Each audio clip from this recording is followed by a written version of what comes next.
The morning breaks, the shadows fall, the trumpet's call is loud for all. A battle's brewing, can't you see? Good and evil, eternity. The wind is howling, the ground it shakes, but faith in Him will never break. It's time to stand up and fight. The battle is raging day and night. Put on the armor, don't delay. Stand strong in the faith, come what may. The breastplate gleams, the helmet shines, the shield of truth protects our mind. Sword in hand, His word our guide. We march with courage, side by side. It's time to stand up and fight. The battle is raging day and night. Put on the armor, don't delay. Stand strong in the faith, come what may.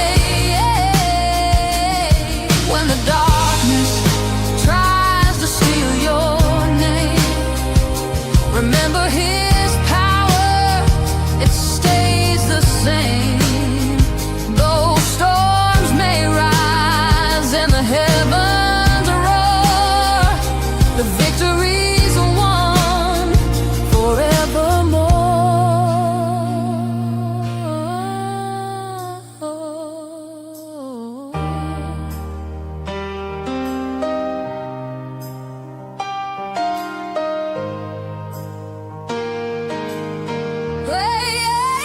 It's time to stand up and fight.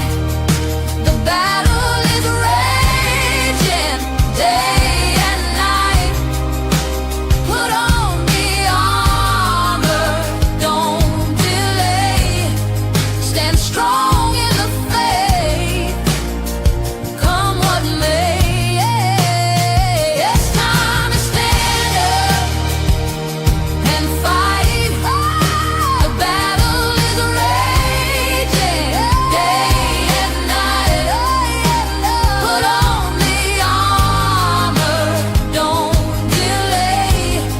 Stand strong in the faith, come what may.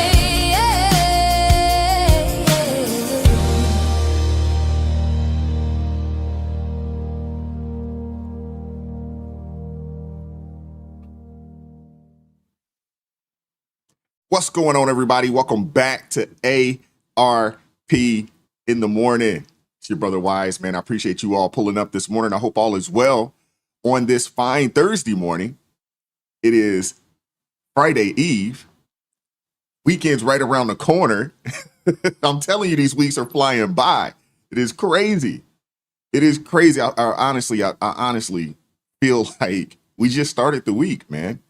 And here it is, slowly but surely coming to an end. But, we got to be thankful for every day that, the good Lord gives us to just get up, and be us. And to be able to fellowship with friends and family and things of that nature. I'm really appreciative that I get a chance to come here, sit down and speak with you all on a day-to-day basis, Monday through Friday. I'm not gonna lie to you. I do enjoy the weekends. I do enjoy when I get to just, chill and, put on the TV and watch some other folks, do their thing. I do appreciate that, but I also appreciate being able to sit here and come and speak with you guys. As you guys can see today, I want to move this real quick. I got on the Pray Don't Worry t-shirt. This one, my wife, believe it or not, my wife actually, no, I don't think my wife designed this one. Hold up. I think Kenny G designed this one. I know my wife designed one of the shirts. I can't remember if she designed this one or if Kenny G. I cannot remember, but if you don't have one of these, go get you one of these at the ARP family merch store. Go check it out. It's somewhere down in the description box below. Appreciate you guys, man. Everybody that has supported the channel. I'm gonna move the mic. Give me 1 second. All right, everybody that has, went out and bought that pray don't worry hoodie, because it is hoodie season. Man, shout out to you guys, man. I appreciate you, man. I'm telling you, it is a conversation starter. It is a conversation starter. I'm telling you, it is. It is. All right, we got a good show today. As you can see down in the, we got a goal today. If we can get 15 super chats today, we will open it up for call-ins. It is Thursday. We'll open it up for call-ins today. If we can get 15 super chats.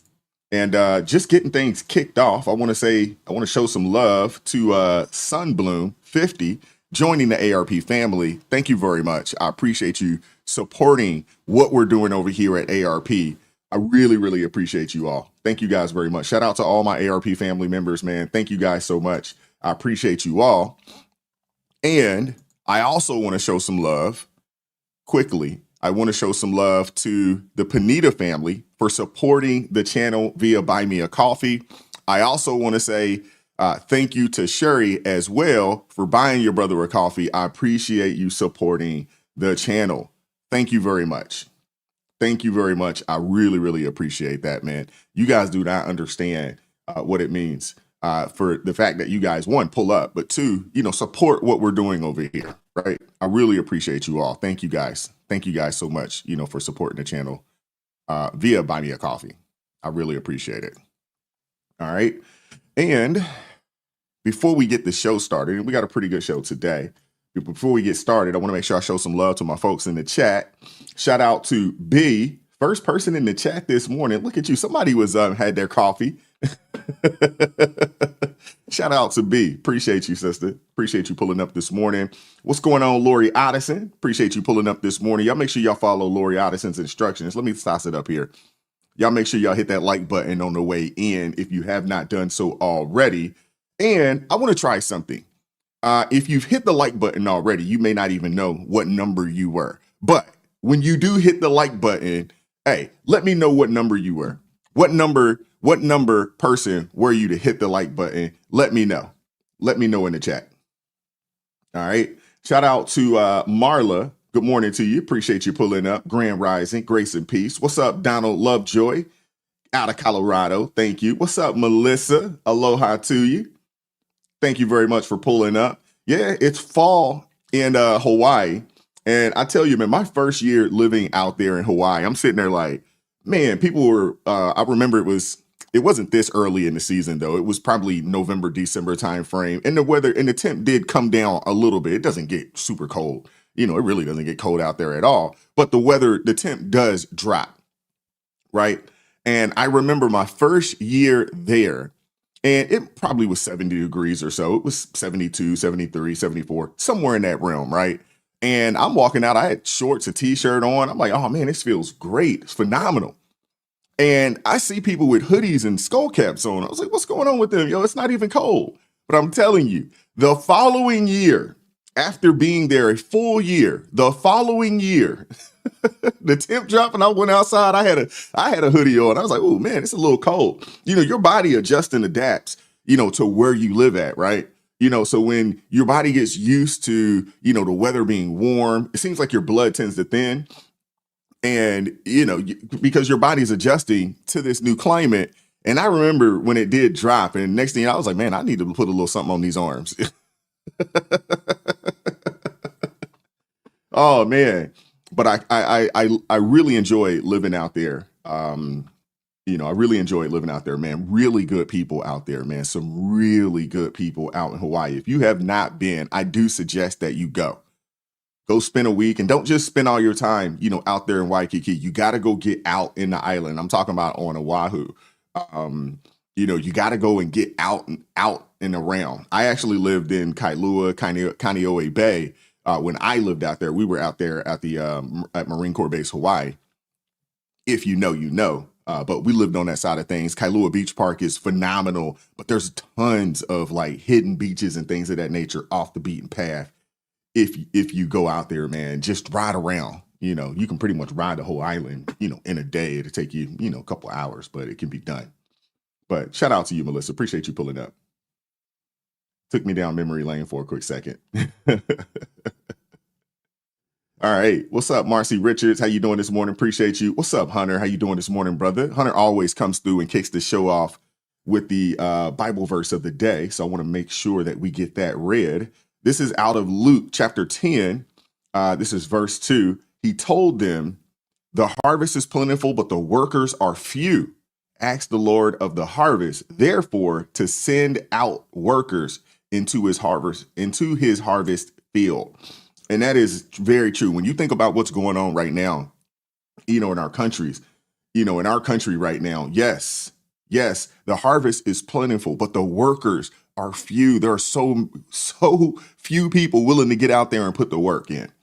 You know, that's why, you know, I love this t-shirt right here, you know, and the other t-shirt and the hoodie, because this gives you the ability, right? This is a conversation starter, even for those that don't believe. They're like, what does that mean? Pray, don't worry. What does that mean? It gives you an opportunity to get out there and speak to the people, man. You know, and you don't have to be, you know, overbearing or slap people upside the head with the Bible. You don't have to do that.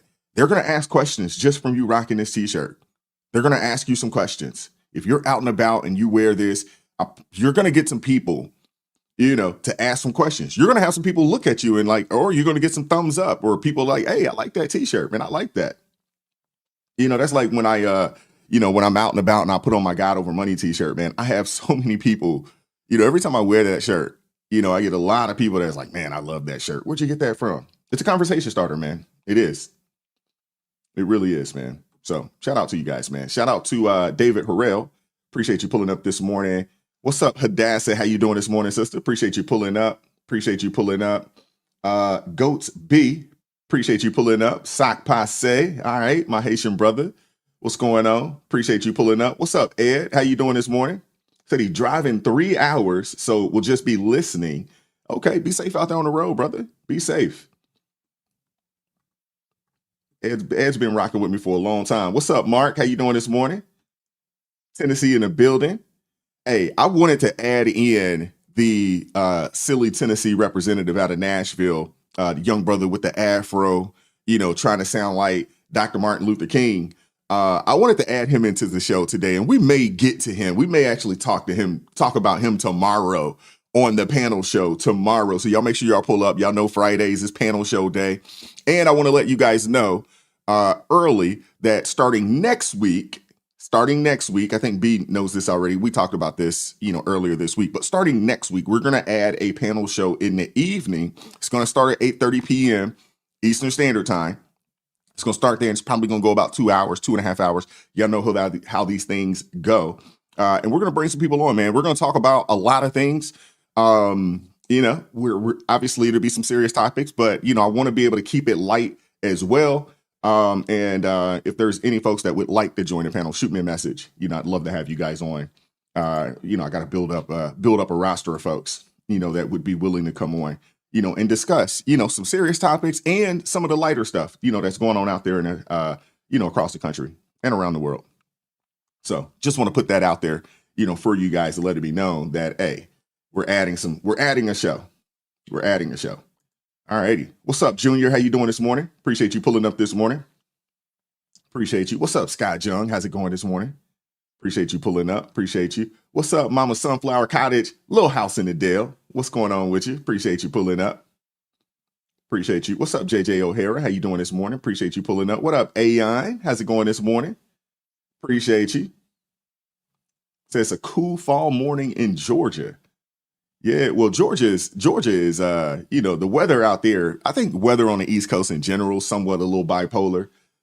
In Georgia, it'll be cool, and the next thing you know, it will be smoking. You know, so hey, don't get too comfortable. It's just October. It could definitely be 85, 90 degrees next week.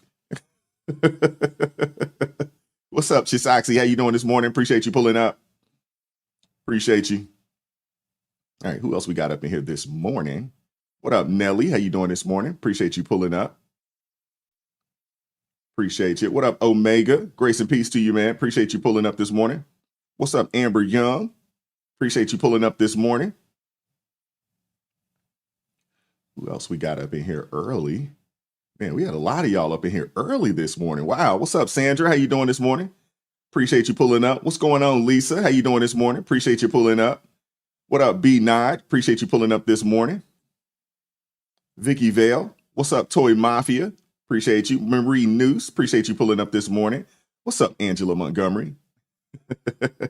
Says she's thankful that it's Thriving Thursday. That's what's up. That's what's up. Weekend's almost around. It's right around the corner. It's right here. It is right here. What's up, Quincy James? How's it going this morning, brother? Appreciate you pulling up. Hope all is well with you out there in TX. Appreciate you. What's up, Ryan Stegall? Appreciate you pulling up this morning. Says one more day until I'm 20 miles out on the Gulf. Red snapper time. Okay, I see you. Man, I like me some red snapper too, man. All right. All right, I like that. Appreciate that. What up, LJ Taylor? Appreciate you pulling up this morning. What up, Luby Fishing? Appreciate you pulling up this morning.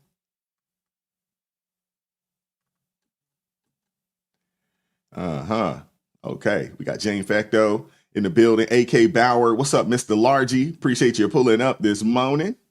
Thank you very much. Appreciate you guys, man. Who else we got up in here? Who was that? Natural Immunity. Appreciate you pulling up. What's going on? Appreciate you pulling up this morning. What up, Steve Edmister? Appreciate you pulling up. Buffalo in the building. Hey, Buffalo's playing my Falcons, man. Number one defense in the league. Hey, this will not be a walk in the park for y'all. I promise you. Got a couple super chats to read, and we're going to get the show started. Shout out to Luby Fishing with the $2 super chat. Says, good morning, Brother Wise. Thank you very much, man. Grace and peace to you. What's up, Gerard Coswell? Appreciate you pulling up this morning with the $5 super chat. Says, good morning. Love y'all. Wise, let me know when you can get some 3XL Husky Men sweatshirts because I want one. I'm going to look into that, Gerard. I am going to look into that. You said 3XL Husky. Let me write that down real quick. Let me make a note. 1 second here. All right, 3XL Husky. All right, I got you. I'm gonna look into that. Appreciate you, man. Shout out to Marla with the $2 super chat. Says, I love my Pray Don't Worry tee. Outstanding. Outstanding. Thank you, Marla. What's up, Queen Bee's Art High with the $2 super chat. Says, y'all make my day brighter. Thank you. Love y'all. Shout out, man. Thank you. Shout out to Philip, 49er Faithful with the $3 super sticker. Thank you very much. Shout out to Big Mo in Arizona. Shout out to you, man. Says, good morning from sunny Phoenix, Wise and friends. Thank you very much. What's up, Kim? How you doing this morning? Thank you for the $10 super chat. Says, thank you for all you do, man. I appreciate you. Thank you. Thank you guys for supporting the channel this morning. Thank you guys very much, man. We're going to get the show started here in a quick second. What's up, Dion? How you doing this morning? We got to get you on the panel. I'm going to reach out to you. I'll shoot you an email. We got to get Dion up here on the panel. Y'all see her in the chat, but we got to get her up here. What's up, Norma? How you doing this morning? Appreciate you pulling up. Appreciate you pulling up. What up, Miss Katz? How you doing this morning? Appreciate you pulling up. What up, Alan? How's it going, man? El Paso, Texas in the building. Okay, that's what's up. Yeah, my cousin, man, one of my favorite cousins is actually from El Paso. My great uncle was in the Army out there. What's up, Jasmine? How you doing? Appreciate you pulling up this morning. And Kristen Knight, good to see you. Appreciate you pulling up this morning. What up, Peggy Clark? Appreciate you. Thank you. All righty, let's get things kicked off, man. Let's get ready to get the show kicked off. We got 307 people in the building. Shout out to you all, man. Thank you guys very much for pulling up this morning. Please make sure you hit the like button if you haven't done so already. And I'd be remiss if I did not tell you guys that today's show is brought to you by our sponsor, Chapter. Medicare annual enrollment is here, October 15th through December 7th. October 15th through December 7th. All right. And you already know what it means. You already know what it means. You already know that means that the flood of mailers, the nonstop robocalls, everyone promising the best plan. But here's the truth. Medicare plans change every year. Some disappear entirely. And if you don't review your coverage, you could lose your doctor or end up paying way more than you should. And that's where Chapter comes in. They're the only company that reviews every Medicare plan nationwide, making sure you're on the one that truly fits you. On average, Chapter saves people $1,100 a year. And the best part, it's fast and it's free. The best part is that it's fast and free. A quick 20-minute review, no pressure, no upselling. If you're already on the right plan, they will tell you you are already on the right plan. But if not, they'll help you switch. Simple as that. So don't wait till the deadline sneaks up. Call Chapter today at 504-506-0860. That's 504-506-0860. Protect your health, protect your wallet, and get the peace of mind that you deserve. All right. Y'all go check out Chapter today, man. Give them a call. Give them a call today. Thank you, Chapter, for sponsoring the show this morning, man. I appreciate that. Thank you. All righty. We're going to get things kicked off, man. If you have not done so already, man, please hit the like button for me. Please hit the like button for me. And, hey, go reach out to Chapter today, man. Check them out. All right. Let's get going. Can you just remind us, we brought up the couple of charges that he's facing. Remind us what he's accused of lying about. Well, it's not entirely clear, Anna, and that's one of the interesting things about this case.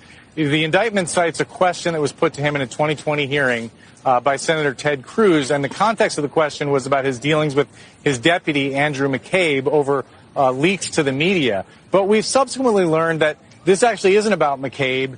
There's someone identified as person number 3 in the indictment. We've reported, and we've been told that is Dan Richmond, James Comey's former aide, who's working as a special government employee at the FBI.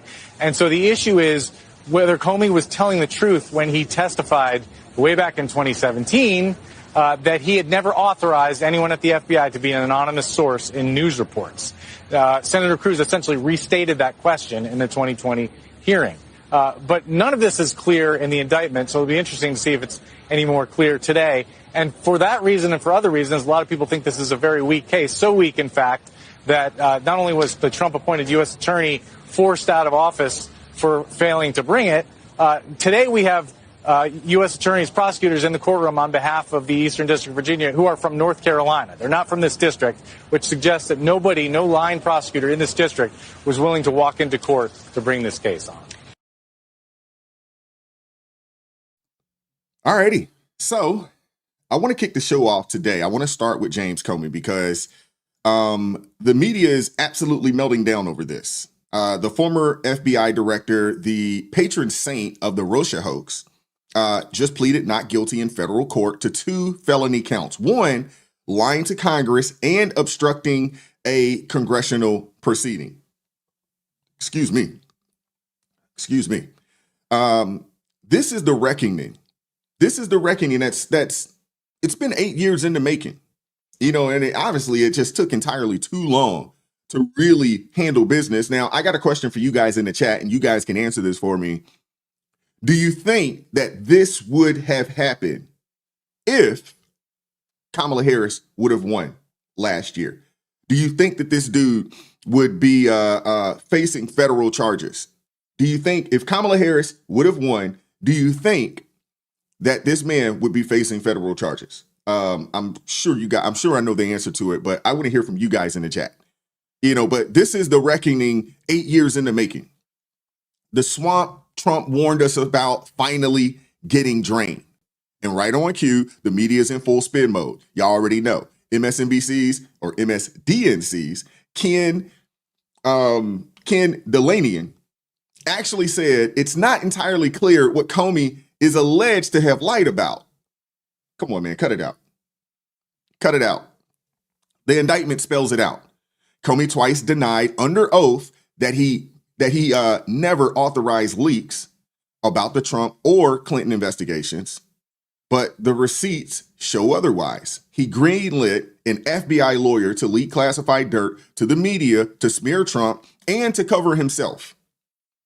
That's what you would call perjury, plain and simple. And as for the obstruction charge, he stonewalled Congress to hide that leak trail that fueled the Mueller witch hunt. And the best part about all of this is that the reporters were told Comey would speak after his court appearance yesterday, and he never showed up. That's rich.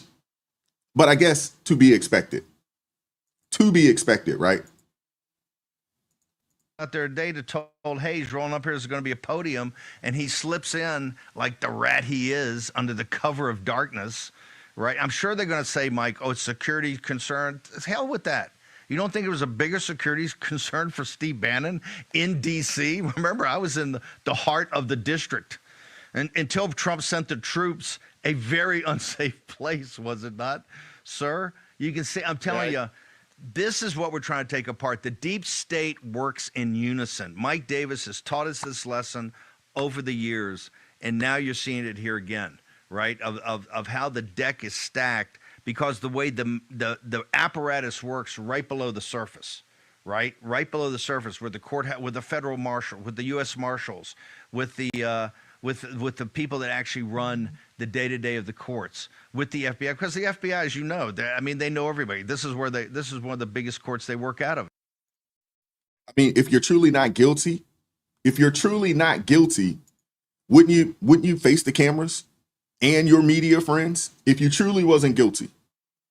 But Comey didn't. He slipped in and slipped out of court quietly, just like Bannon said. Because he knows the system protects its own. And when CNN pressed Nancy Pelosi about it, she did what Democrats always do. She deflected. In her response, there's nobody who has lied more to Congress than Donald Trump. I mean, it's just a classic dodge. Classic dodge. We got to take a listen to it, but I mean, these people are ridiculous, man. They really are. And that is nobody who has lied more to Congress than Donald Trump. And that's why I tore up his speech, because it was a manifesto of lies, and I said at the time. So it's so cute almost that he's accusing somebody of lying to Congress. Right. Obviously, he wasn't under oath. It's a different. Doesn't matter. He's the president of the United States speaking to the Congress of the United States. Thank you so much, Madam Speaker. Appreciate it. I really can't stand these people, man. I really can't stand these people. And I'm with you, Billy W. If her lips are moving, she's lying. I am with you on that, Billy W. I mean, the man wasn't even under oath. I mean, come on, man. And credit where it's due. You know, even CNN, I mean, come on, man. We know what time it is with Dana Bash, right? We know what time it is with Dana Bash, but even she had to call it out. You know, she even called out Pelosi's spin.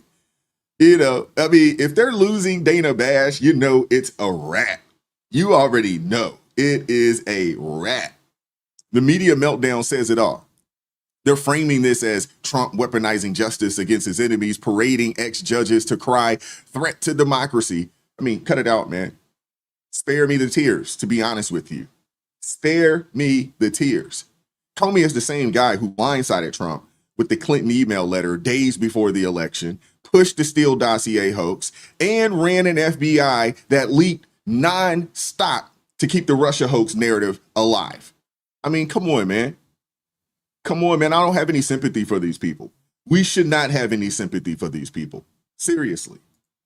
And certainly those of us that she named, John Brennan and Jim Comey and I, are part of the group that were tasked by President Obama to put together all the reporting we had on the Russian interference, and which we did. President Obama directly and personally confronted Putin about the Russian interference in September and did not accept at face value Putin's protestations. John Brennan directly did the same thing with his counterpart. On October 7th of 16, we put out a statement. I say we, Jay Johnson, then Secretary of Homeland Security, and I put out a statement, a pretty forthright one, about warning of the Russian interference in our election. This was a month before the election, which unfortunately got drowned out by the Access Hollywood tape revelation. On December 29th, the administration issued a series of sanctions. PNG, 35 Russian operatives, closed 2 dachas, et cetera. And then, of course, on January 6th, we issued our intelligence community assessment documenting the Russian interference, in which we had very high confidence in the evidence that we presented to then President-elect Trump at Trump Tower. It's all right there in plain sight. It's all right there in plain sight. They didn't even try to hide it. They didn't even try to hide it. And honestly, I mean, it sounds like a confession to me. And then fast forward to today, and the media is pretending Comey's some innocent victim of a Trump vendetta. And then Eric Trump goes on News Nation with Chris Cuomo, who tries the usual both sides gotcha moment, accusing Trump of weaponizing the DOJ. Shout out to Eric, because he didn't flinch at all. He calls out the hypocrisy and explains exactly why Comey's finished. Comey's done. It's a wrap. I want to pull this up for you guys because I want you all to see this. Bear with me. Bear with me here. What did you just say that you think I'm doing? I'm asking you questions about whether or not, if something is wrong, it is also wrong to do the same thing when you get back in power, which certainly happened the first time the administration came in. You went right after Biden. And I don't mean you. You weren't part of the administration. I'll get to you in a second in terms of what's going on right now. But if you think I'm playing coy, you don't know me as well as you should. Chris, I'm not playing coy. I know what happened to me, Chris, Eric. did we, I'm saying Chris, that and it was what is horrible what happening happened to now looks like what was done to you. That's why I'm asking the question. Did we raid Biden's home? Did we try and bankrupt Biden? Did they come after us? Did we weaponize every AG and DA, against Biden? Did we do that against Hunter Biden, who had a laptop from hell, pictures of cocaine, illicit drug use, prostitution? Did we do that? Did we make up a dirty dossier about Biden? Did they try and destroy Biden's marriage? Was any of that true? I mean, did we make up stories that Biden had secret servers in the basement of his home communicating with the Kremlin in Russia? Did we strip Biden off the ballot of multiple states? Did we take Biden off of Twitter and Instagram and Facebook and try and silence his voice so he couldn't communicate? Did we put Biden in a courtroom every single day? 91 felony counts that have all been overturned for my father now, right? For nonsense, to try and keep him off of a campaign trail and to try and destroy his life.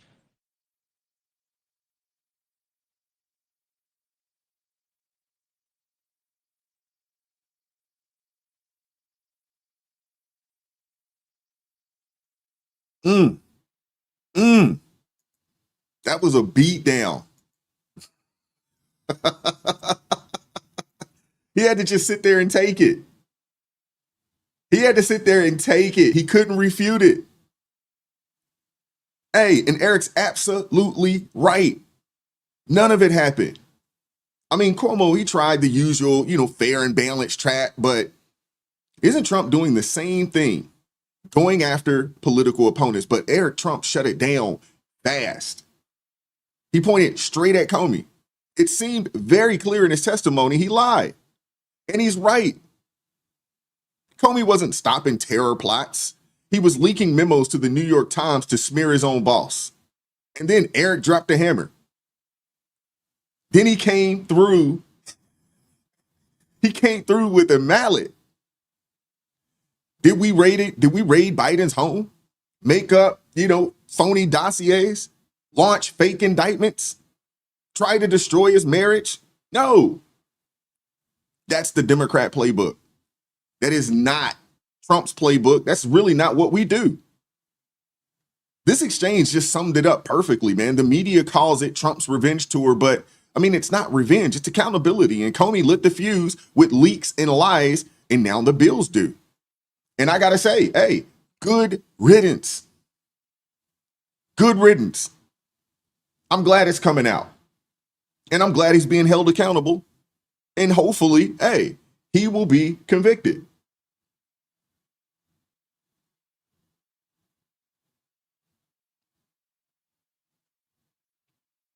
They're upset that they are being exposed. That's the issue right there. They are upset that they are being exposed. a few super chats I want to read, and we're going to keep the show going. Thank you, C. Cook, for the $5 super chat. Says 1 Kings chapter 28, verse 21. If the Lord is God, follow him.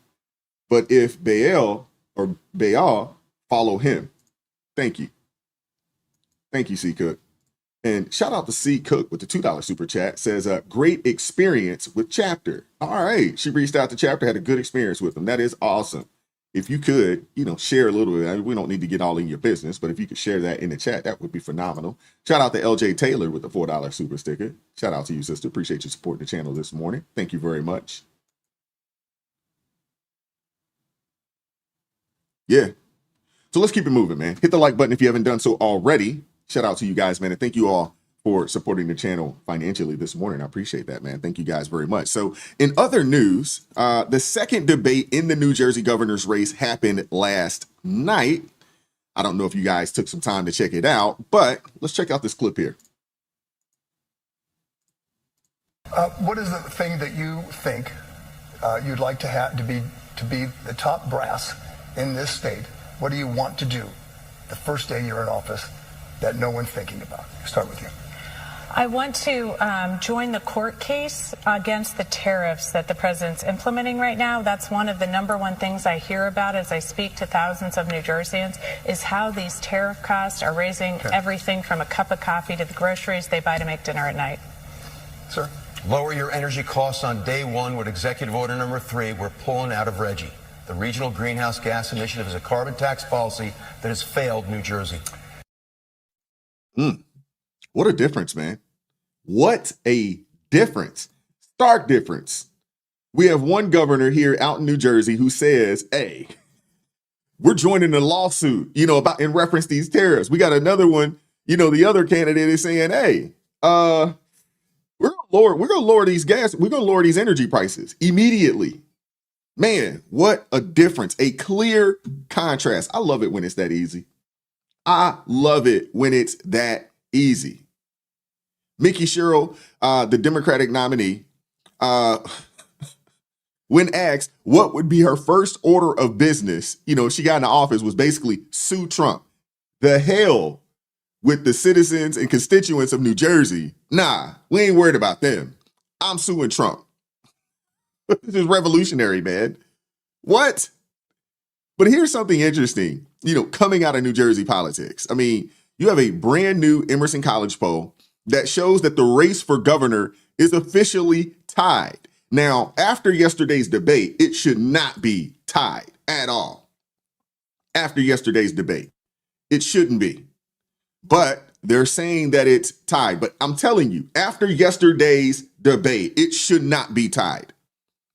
Democrat Mickey Sherrill and Republican Jack Ciattarelli are locked at 43% each, with about 11% of voters that are still undecided. And now, for those of you that have been following this race, that's a big deal because it's the first time this entire election cycle that Sherrill hasn't been leading. The data shows that Sherrill is stronger among women, while Ciattarelli holds a lead among men. But my assumption is that that is going to change. That's my assumption.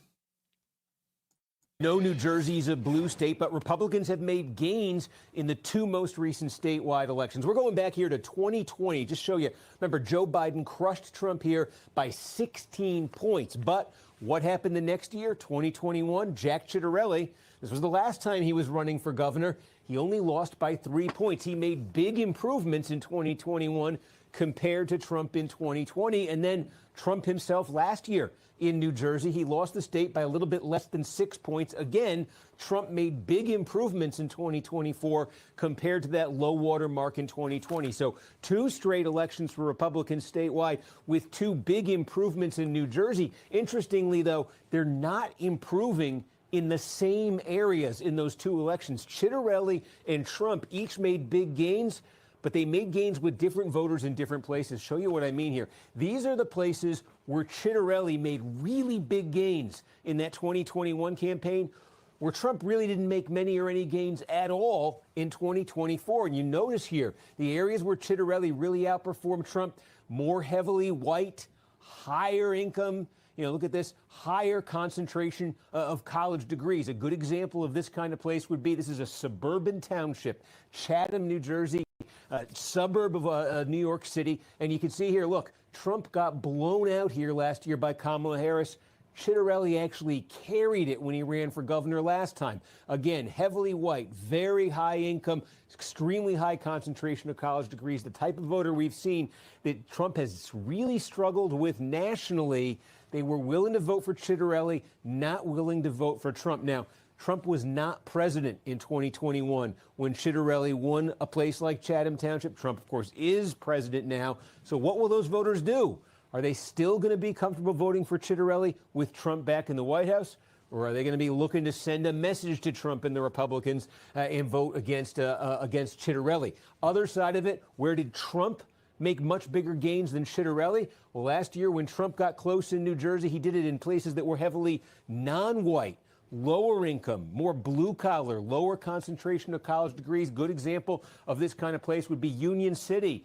This is across the Hudson River from New York City. And again, Trump lost it, but he only lost by 17 points.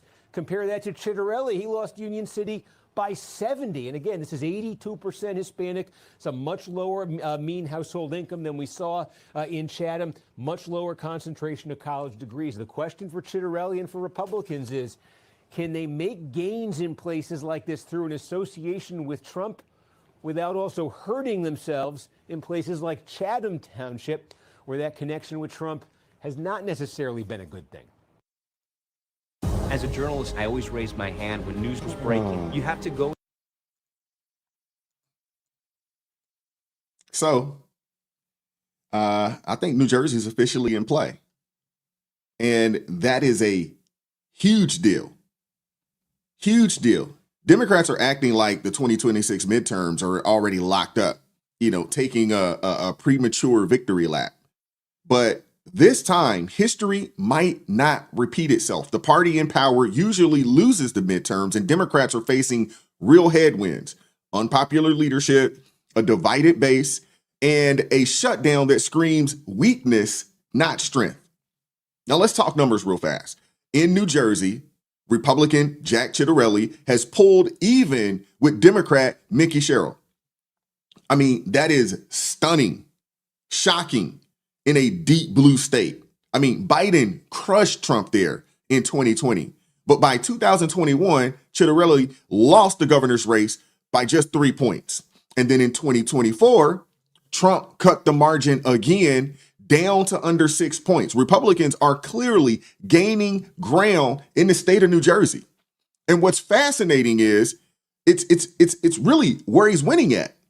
Ciattarelli dominates in wealthy, educated suburbs like Chatham Township, while Trump gains in working class, minority, heavy areas like Union City. Now, if Republicans can bridge those two coalitions, suburban moderates and blue collar minorities, I mean, they could flip the state. A GOP win in New Jersey would be a political earthquake heading into 2026. Meanwhile, across the Hudson, New York is sprinting the other direction. Democratic socialist Zohran Mamdani, the guy who wants to tax millionaires and make public transit free, is leading in the New York City mayoral race. I mean, he's literally campaigning from the M57 bus, the slowest route in the city, selling utopia on wheels. So while Democrats dream of taking back the House, the map's shifting beneath them. And New Jersey might just be the tremor that shakes their confidence to the core. But I want you guys to see your boy here. Look at your guy. Check out your guy here, man. Zohran Mamdani, as if any of this makes sense in a city already crumbling with potholes and subway delays. This dude is offering free buses. I mean, I guess it sounds nice until you ask who's paying for it. Once it's implemented, it'll turn into a rolling homeless shelter with panhandlers and chaos on every route. And that's not even the worst part about Zoran Mondani. His real problem is the hypocrisy. I mean, this guy casually says things that would get any conservative canceled in seconds, like bragging in a recent interview that his mother, filmmaker Mira Nair, made all the white actors, in her movie play waiters. You can't make this stuff up, man. You can't make it up, man. Let's take a listen. I want you guys to hear it for yourself. My mother made a film called Mississippi Masala and met my father in the process of it. And at the time, she was looking for funding for that film, and she told the story. It was about a love story between an African-American man and an Indian-Ugandan woman. And she went up to a financier, and he said, where are the white actors in this story? And she said, don't worry, they'll be the waiters. And she taught me that if we don't tell our own stories, no one else will. And too often when it comes to stories about people of color, by people of color, we don't have that funding. And there you have it, ladies and gentlemen. Classic Mondani, laughing off, blatant racial stereotyping like, it's a cute family story. Now, if a conservative says something along these lines, white actors should play waiters, or any actor for that matter should play waiters, whether it's black or Hispanic or whatever. Now what we do know about Hollywood, super liberal, that has been their MO for quite some time. Their career would be over, though. Could you imagine President Trump saying something along these lines? The career would be over by sunset. Let's just keep it a buck. But when it's a socialist, darling, pushing class warfare in a nation's financial capital, the media calls it bold. He's bold for saying this. This is the Mondani agenda in a nutshell, man. Tax the rich, hand out freebies, wreck public order, and call it equity. New Yorkers already are bleeding jobs. We've talked about this on this channel. 300 companies have already moved. I would assume that more are coming or more are leaving. People with the money, the millionaires, the people that actually employ folks, they're going to get up out of there. I would assume that the small business, they're going to crumble because this dude wants to implement these free grocery stores. So all the small mom and pop bodegas and things of that nature, they're going away. Word on the street is he wants to raise the business taxes. So you know what that does to small business? It basically puts small businesses out of business. I mean, if they give this guy the keys, I would assume that Wall Street is going to pack its bag for anywhere down south. Some people say Florida, others say Dallas, some say South Carolina somewhere, others say Charlotte. If this dude wins, you can count on the fact that the New York Stock Exchange will not be called the New York Stock Exchange anymore. It will be moved south somewhere to a red state. And believe it or not, it actually gets worse. I mean, this guy is outrageous, man. It doesn't get better with this guy. It gets worse. I want you guys to see this. Years ago, his father, the professor at Columbia, was defending suicide bombing. Can you believe such a thing? I saw that. He's going to run New York? It's crazy. And the thing about, which on a bigger level, Mondami's parents are both immigrants who came to the United States and built a great life for themselves. United States is still the #1 country that immigrants would love to come to. Where do you want to move to? America. And then you have immigrants who want to change the very fabric of what has made this country so successful. I saw the suicide bombing. That's why I'm not exaggerating about the 9/11. He tweeted that about the Boston Marathon bombing. What police officer in New York City in their right mind would want to work for the NYPD with this guy as the mayor, when if there's looting, there's crime, there's violence, he is going to take their side 100% of the time. He doesn't believe in crime. He thinks it's a social construct. So it's a very scary time. Wow. This dude has a legit chance to win in New York City. Legitimate chance to win. And the crazy thing is that I really don't understand why any New Yorker would support this guy. I really don't. I really don't. And, that statement's beyond disturbing. And Portnoy's right. What police officer is supposed to take this guy seriously? I mean, these aren't harmless opinions. They're the worldview of someone who's openly downplayed October 7th as contextualized violence. And now he's a step away from winning in New York. He's a step away from being the top guy in New York City. Dion, I'm asking myself the same question. What the heck is wrong with voters in New York? Seriously. I mean, forget the free buses. Imagine Mondani's equity applied to counterterrorism, defunding New York Police Department units to avoid stigmatizing racial or hosting taxpayer-funded dialogue sessions with extremists. I mean, his family's rhetoric isn't background noise. It's a warning. It's a warning, a stark warning at that. And Mondani's, I just don't understand this. I really don't, man. But if this dude gets in charge of New York and he's the mayor, I mean, it would turn New York into a social experiment in self-destruction, economic, cultural, and moral, just destruction. And while Republicans surge in New Jersey and Virginia, New York's veering off the cliff.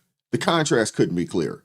One side's fighting to restore sanity, the other side's drowning in wicked ideology. Oh my goodness, man. I'd say I feel sorry for the people up in New York, but I mean, this dude's leading in the polls, so it's obvious that there's a lot of people up there that love this. They think that this is a good idea, defunding the police and giving everybody a bunch of free stuff. Makes zero sense. Shout out to Hunter with the $5 super chat. Says, you can tell which one is the Democrat and the Republican at first glance. I don't even know either one of them. Yeah, you can definitely tell the difference. He's talking about between Cheryl and Chitterelli.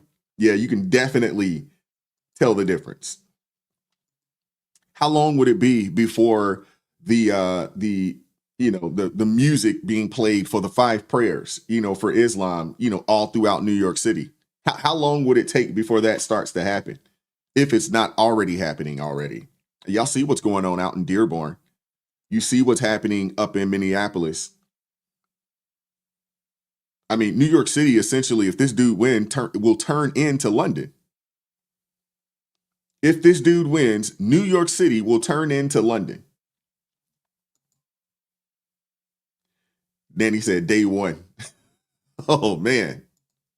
I've already said that New York City is off my list of places to travel to. I've already said that a long time ago. The last time we went to New York, my wife basically was like, hey, never again. We're not going up there again. And she normally is not like that. She's normally like, just go with the flow. But we went up there about 2 years ago. And yeah, I have to admit, man, it wasn't good. It wasn't good. Seriously. It wasn't good. It was pretty wild, to say the least, So yeah, New York City is off limits at this point. I have zero interest in going there. I mean, and the crazy thing is that I used to go there a lot because it's so close. We used to have the Bolt buses up here, man. You could go up there for $26 round trip, $25 to get up, $1 to come back with taxes. It was, $30 or so or whatever. But we used to go up there a lot, man. And a lot of times I would just go up there for the day, go up there for Saturday. Because, I didn't have a lot of money at that time, so I couldn't afford a hotel because hotels in New York, they've been expensive for a long time. But we used to go up there, catch the first bus out, at like 6 a.m. You'd get there at like 10 and hang out all day. And then just catch the last bus or one of the late buses back, get on a bus at, 1 or 2 or 3 o'clock in the morning or so and go back home.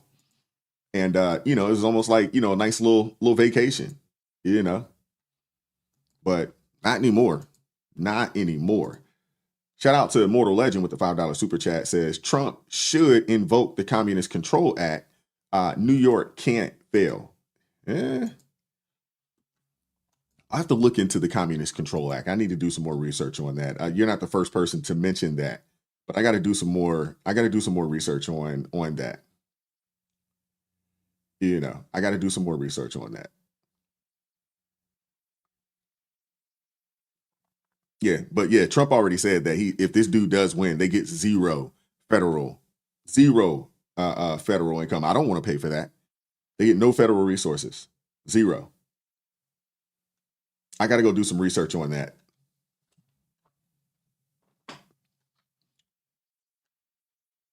Yeah. I'm gonna have to do some research on the Communist Control Act. I need to do some research. But Quincy James called it London Stand. Thank you, Quincy, for the $2 super chat. Oh man. Oh, it would be rough. It would be, I mean, it's already not a great place right now, but if this dude wins, forget about it, man. You would almost assume that, you know, the S&P will move up out of there. The New York Stock Exchange will move up out of there. You wouldn't have a choice. They'd have to go. Every major company that's up there, all the major banks, JP Morgan Chase is headquartered there. All of these big banks, they would all move up out of there. All their headquarters, they would be gone. You can't stay there. You can't stay there and continue to do business. I'll put it out there for you, Jasmine. Jasmine says that she's thinking about moving to Texas. Does anyone know which city I should look into? I would say steer clear of Houston.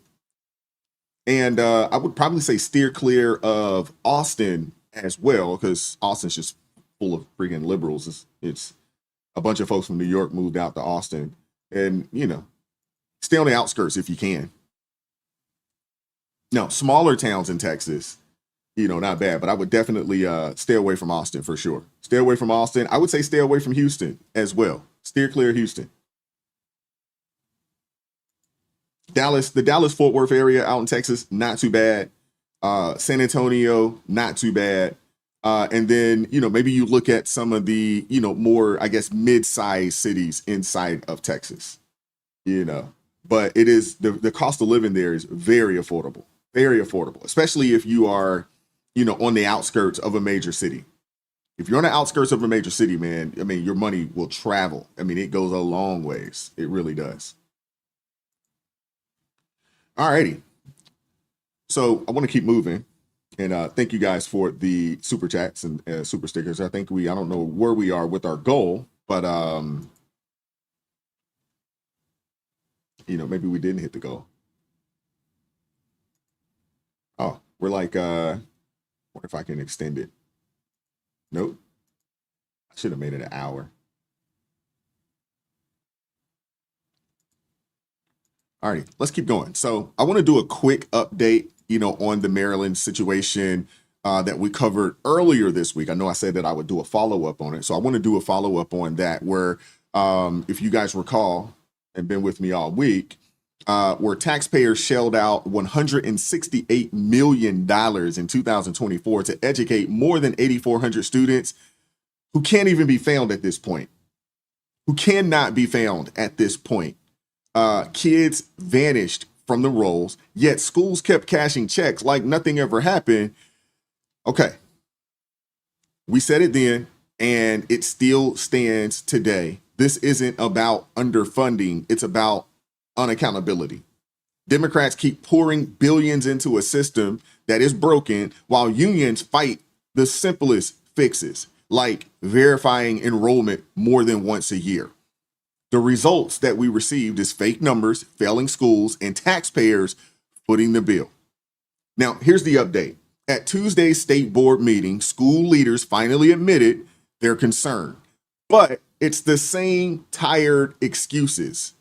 But the good news is that you have one state delegate who's pushing a bill to stop funding Ghost students.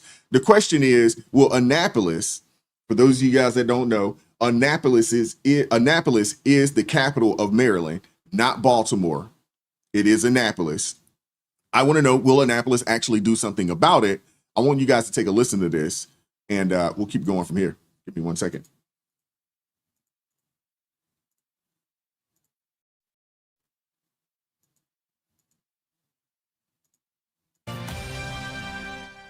Well, lawmakers in Annapolis passed legislation to stop the flow of your tax dollars from going to public schools to educate students who are no longer enrolled. As Project Baltimore's Chris Papps explains, one Maryland delegate is taking action. Either you care about the taxpayer money and the kids, or you don't. Carroll and Frederick County State Delegate April Rose believes Maryland has a problem regarding how public schools are funded. Yes. A problem, Rose says, she's been trying to fix for years with no success. But she's not giving up. And I hope that we can move forward and get something done. Rose tells Project Baltimore that during the upcoming 2026 legislative session in Annapolis, she plans to introduce a bill to adjust the formula for how public schools receive your tax dollars. We know we have a lot of kids that are supposed to be in school, getting an education. They're not there. Nobody knows where they are. And I find that to be a real problem that needs to be solved. Currently, under Maryland law, most of a school's funding is based on the number of students enrolled on one day, September 30th. That one count determines a school's funding the following year. We keep funding based on that one snapshot. I think that's fiscally irresponsible, and it's not really serving our students. Fox. Alrighty. So, yeah, it's definitely not funding our students, and you're really robbing taxpayers here in the state of Maryland. Delegate April Rose from Carroll County and Frederick County, she's been sounding the alarm on this. And she's been actually talking about this for years. Back in 2022, she introduced a bill to count student enrollment multiple times a year. It would be a simple fix, common sense fix, but you know what happened. It got kicked. But, when she brought it to the House of Appropriations Committee, lawmakers just brushed it off. So they didn't even vote for it. No action, nothing. And then in 2023 and in 2024, she attempted again. It was the same story. And why? Because the teachers union opposed it, claiming the bill would create administrative burdens with no apparent benefit. Translation, accountability's bad for business. They don't want anything that they can't control or manipulate. That's simple. That's just simple. 45 News in 2021 began reporting on potential flaws in that process. At that time, using 2019 data, we reported schools received $92 million to educate students who were classified as whereabouts unknown, meaning the students went missing and the schools could not find them. Those initial reports convinced Rose to take action. We must get this right for our kids and for our taxpayers. Rose, in 2022, first introduced legislation to count enrollment in Maryland multiple times a year to ensure more accurate enrollment and funding totals. Are there any questions from members of the Appropriations Committee for Delegate Rose? But Rose's bill was largely ignored. It was not even brought up for a vote in the House Appropriations Committee. In 2023 and 2024, Rose tried again with the same result, with opposition coming from the teachers union, who has stated her legislation would increase administrative burdens to no apparent benefit. The state of Maryland is dominated and run by the teachers union, and they don't want the bill. They don't want anything to happen, any legislation to pass that will possibly reduce funding. In 2025, Rose did not submit her bill, but in 2026, she plans to try again. Yes, I do. Because as Project Baltimore reported last month, the problem has gotten worse.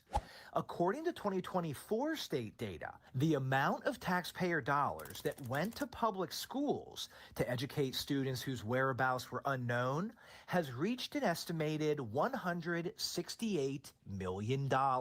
Clearly, it needs to be fixed. And you have that many students missing and you're not doing anything to address that issue. I find that shocking and wrong. Rose says she soon plans to contact State Superintendent of Schools, Dr. Carrie Wright, to help draft the legislation. Wright told Fox 45 News last month she's open to changing the funding formula. I'd need to look into it a little bit more. I think it logically makes sense. Other states, such as Florida, take enrollment twice a year in October and February to determine school funding. Wisconsin funds schools using a 3-year rolling enrollment average. California uses average daily attendance to calculate how much money a school receives. Wow. Who would have thought that California would actually be doing something right in this particular situation? But when it comes to the state superintendent, like, what is there to look into exactly? Seriously, what is there to look into? Other states already have this figured out. They already have it figured out. Florida checks enrollment twice a year in October and February. Wisconsin uses a 3-year rolling average. It's already happening. California bases funding on average daily attendance. Who would have thought California would actually get one thing right? I mean, this isn't rocket science. It's not rocket science. So why not Maryland? Why not Baltimore City? The reason why is because the teachers union are crying that it would threaten stability and cut revenue, which really means fewer dues if the phantom students disappear. This we're open to change. Routine is Democratic deflection 101. Admit the issue, promise a study, and then bury it in red tape while the deficit continues to grow. I know y'all saw that $168 million on education in the state. The real solution here is this: tie every dollar to real students and measurable results, not padded head counts that help keep the cronies comfortable. And until that happens, Maryland will keep bleeding money for ghost students, and America's kids will keep paying the price. I mean, we'll be watching. I'm gonna keep my eyes on this because I live in the state and I pay taxes here. Because if Maryland can't even track its own students, how can anyone trust them with anything else? Seriously. How can anybody trust them with anything else if they can't track students? Now, I know you guys don't know much about the state of Maryland, but they just implemented the largest tax increase in state history. And when I say tax increase, it's a serious tax increase. Everything is going up. They raised taxes on everything. Emissions went up. Car registration went up. Property taxes up, income tax up, county taxes up, alcohol tax up, gas tax up, tobacco tax went up. We have dispensaries here in Maryland. Those taxes went up. I mean, it's crazy. All the tolls, we have a bunch of tolls out here because you got to ride across the bay or under the bay, through the tunnel or over the bridge. All the toll roads up. It is insane. Seriously. They're literally taxing people into oblivion, man. They're forcing people out of this place, man. That's why I keep saying, I was telling my wife, I was like, we got to get up out of here. We got to get up out of here. This is insanity. And what we're getting for how much money we're paying in taxes, I mean, it's not a lot, to be honest with you, man. It really isn't. Chaos, man. Hey, I ain't mad at you, brother. He said he left Maryland last year and missed the exit tax. Yeah, they want to charge us a tax to leave. It hasn't gone into effect yet, but they want to charge a tax. Anybody that wants to leave, they want to charge you a tax to leave. Any business that plans on getting out of here because they're like, hey, man, these taxes crazy. They want to tax you to leave. Isn't that crazy? It is outrageous, man. Seriously, it is outrageous. Laura said, Not the alcohol tax. Oh, oh my goodness. Yeah, it's wild, man. It is wild. Whatever they put a tax on, you name it, it's all going up. It's all going up, man. Yeah. Yeah. I'm gonna drop the link in the chat, man. We didn't hit the goal in time, but we did hit the goal overall. I should have put the goal at over an hour or so.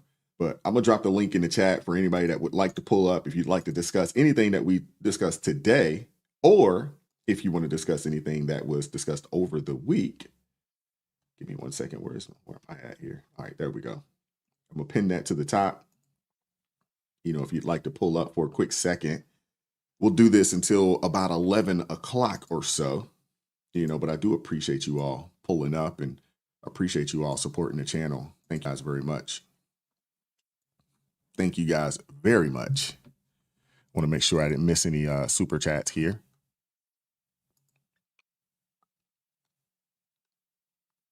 All righty. Thank you, Queen Bee's Art Hive, with the $2 super chat. Here's more. Thank you very much. Shout out Luby Fishing. Thank you for the $2 super chat. Says, let's get to 15. Thank you very much. Shout out to Miss Freckles. Thank you very much. Love your content. Appreciate you, sister. Thank you. Shout out to Immortal Legend, not immoral. Sorry about that. With the $5 super chat says, Ohio tied the money to student, not the district. The teachers union and teachers have done everything to be an obstruction. That doesn't surprise me, man. The teachers unions are the worst. They're not there to really support the best teachers. They're really there to support the worst teachers. They really are.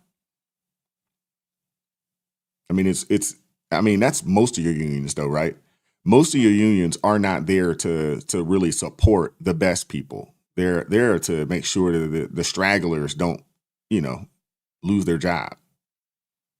That's really what it's about.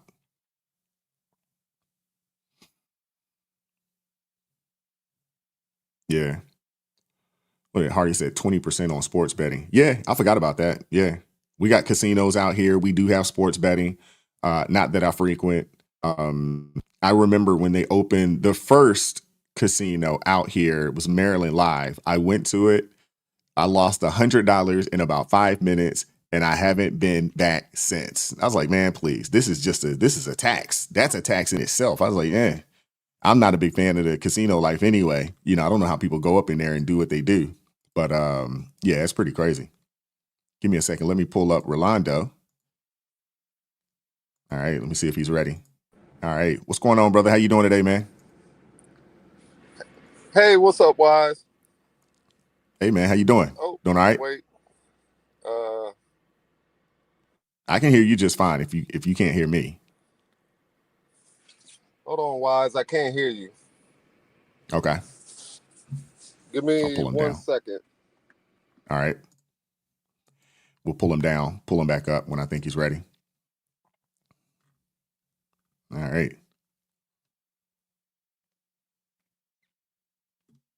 All right. Big job Ford out there. Said he's working on the Microsoft project out there. Okay. That's what's up out there in Wisconsin. Hey, big job Ford. Have you guys started getting the snow? I know y'all start to get that snow early out there. Marine said, my father was from Baltimore. It's my second home. It makes me so sad to see what's happening there. Yeah, it's a mess, man. It is a mess. All right. I think Rolando's ready. All righty. Okay, Can you hear me now? I'm ready. I can hear you. All right. Perfect. What's going on, brother? How you doing, man? It's good to see you. All right, man. It's just the Bluetooth was switching from headphones to my truck. Oh, yeah. My wife, it Yes. happens to her all the time. She'll call me and I'm like, hello. And she's like, not saying anything. She's like, oh, I forgot it switched. I was like, yeah, okay. She does it all the time. Sometimes I think she's doing it on purpose. I just had a question for you. It's not actually related to any of the topics that you talked about. Gotcha. It's actually something else because I know you're a religious person. Mm-hmm. And a lot of your, people in the chat are very religious as well. Can I ask you a question? This is something I used to talk to my wife about because we were at Venice, 7-day Adventist. Okay. And so I told her, because she asked me one day to go to church. She's like, well, I know you believe, but why don't you go to church? And there's not a lot of men in her church, you know? And she was just wondering why. And I told her, I said, well, I grew up in the church and I was always taught there's a verse in the Bible, don't quote scripture, but it says, thou shalt not profit from my name. Is that a correct Okay. verse? Okay. So I always took that as, you know, God doesn't want you outside of Times Square selling Jesus loves you t-shirts. Okay. You kind of get what I'm saying? And if Mm-hmm. I'm looking at it from that aspect, I just wonder, I've always wondered this. Why do pastors get paid? When I grew up in the church when I was younger, our pastor who preached every Saturday was a mechanic. He wasn't like a full-time pastor. You get what I mean? And I Mm-hmm. think I've always stared that as a like serious hypocrisy, you know, because for example, if I make a gospel CD, for example, right? And I pepper God's name all through it and Jesus' name all through it, then I Mm-hmm. turn around, I sell 1 million copies, I make all this money, and I just shove it in my pocket. I always saw that as a serious hypocrisy. That's why when I would ride with my wife and she would play gospel music, I tell her, I'd be like, don't play gospel music around me. Because how my thinking was always this. If you made a gospel CD, for example, right? You sold 1 million copies. Why don't you donate that money? If you want to be an artist, just be an R&B artist.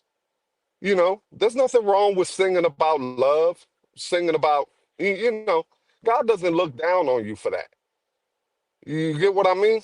But if you're going to Mm-hmm. do something related to the church or anything having to do with the church, I believe it should all be volunteer work, you know?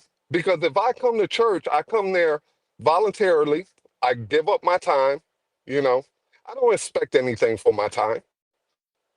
So I just wonder, is that one thing that you think is poison in the church where you start to mix money? Because we all know when you mix money in anything, corruption follows.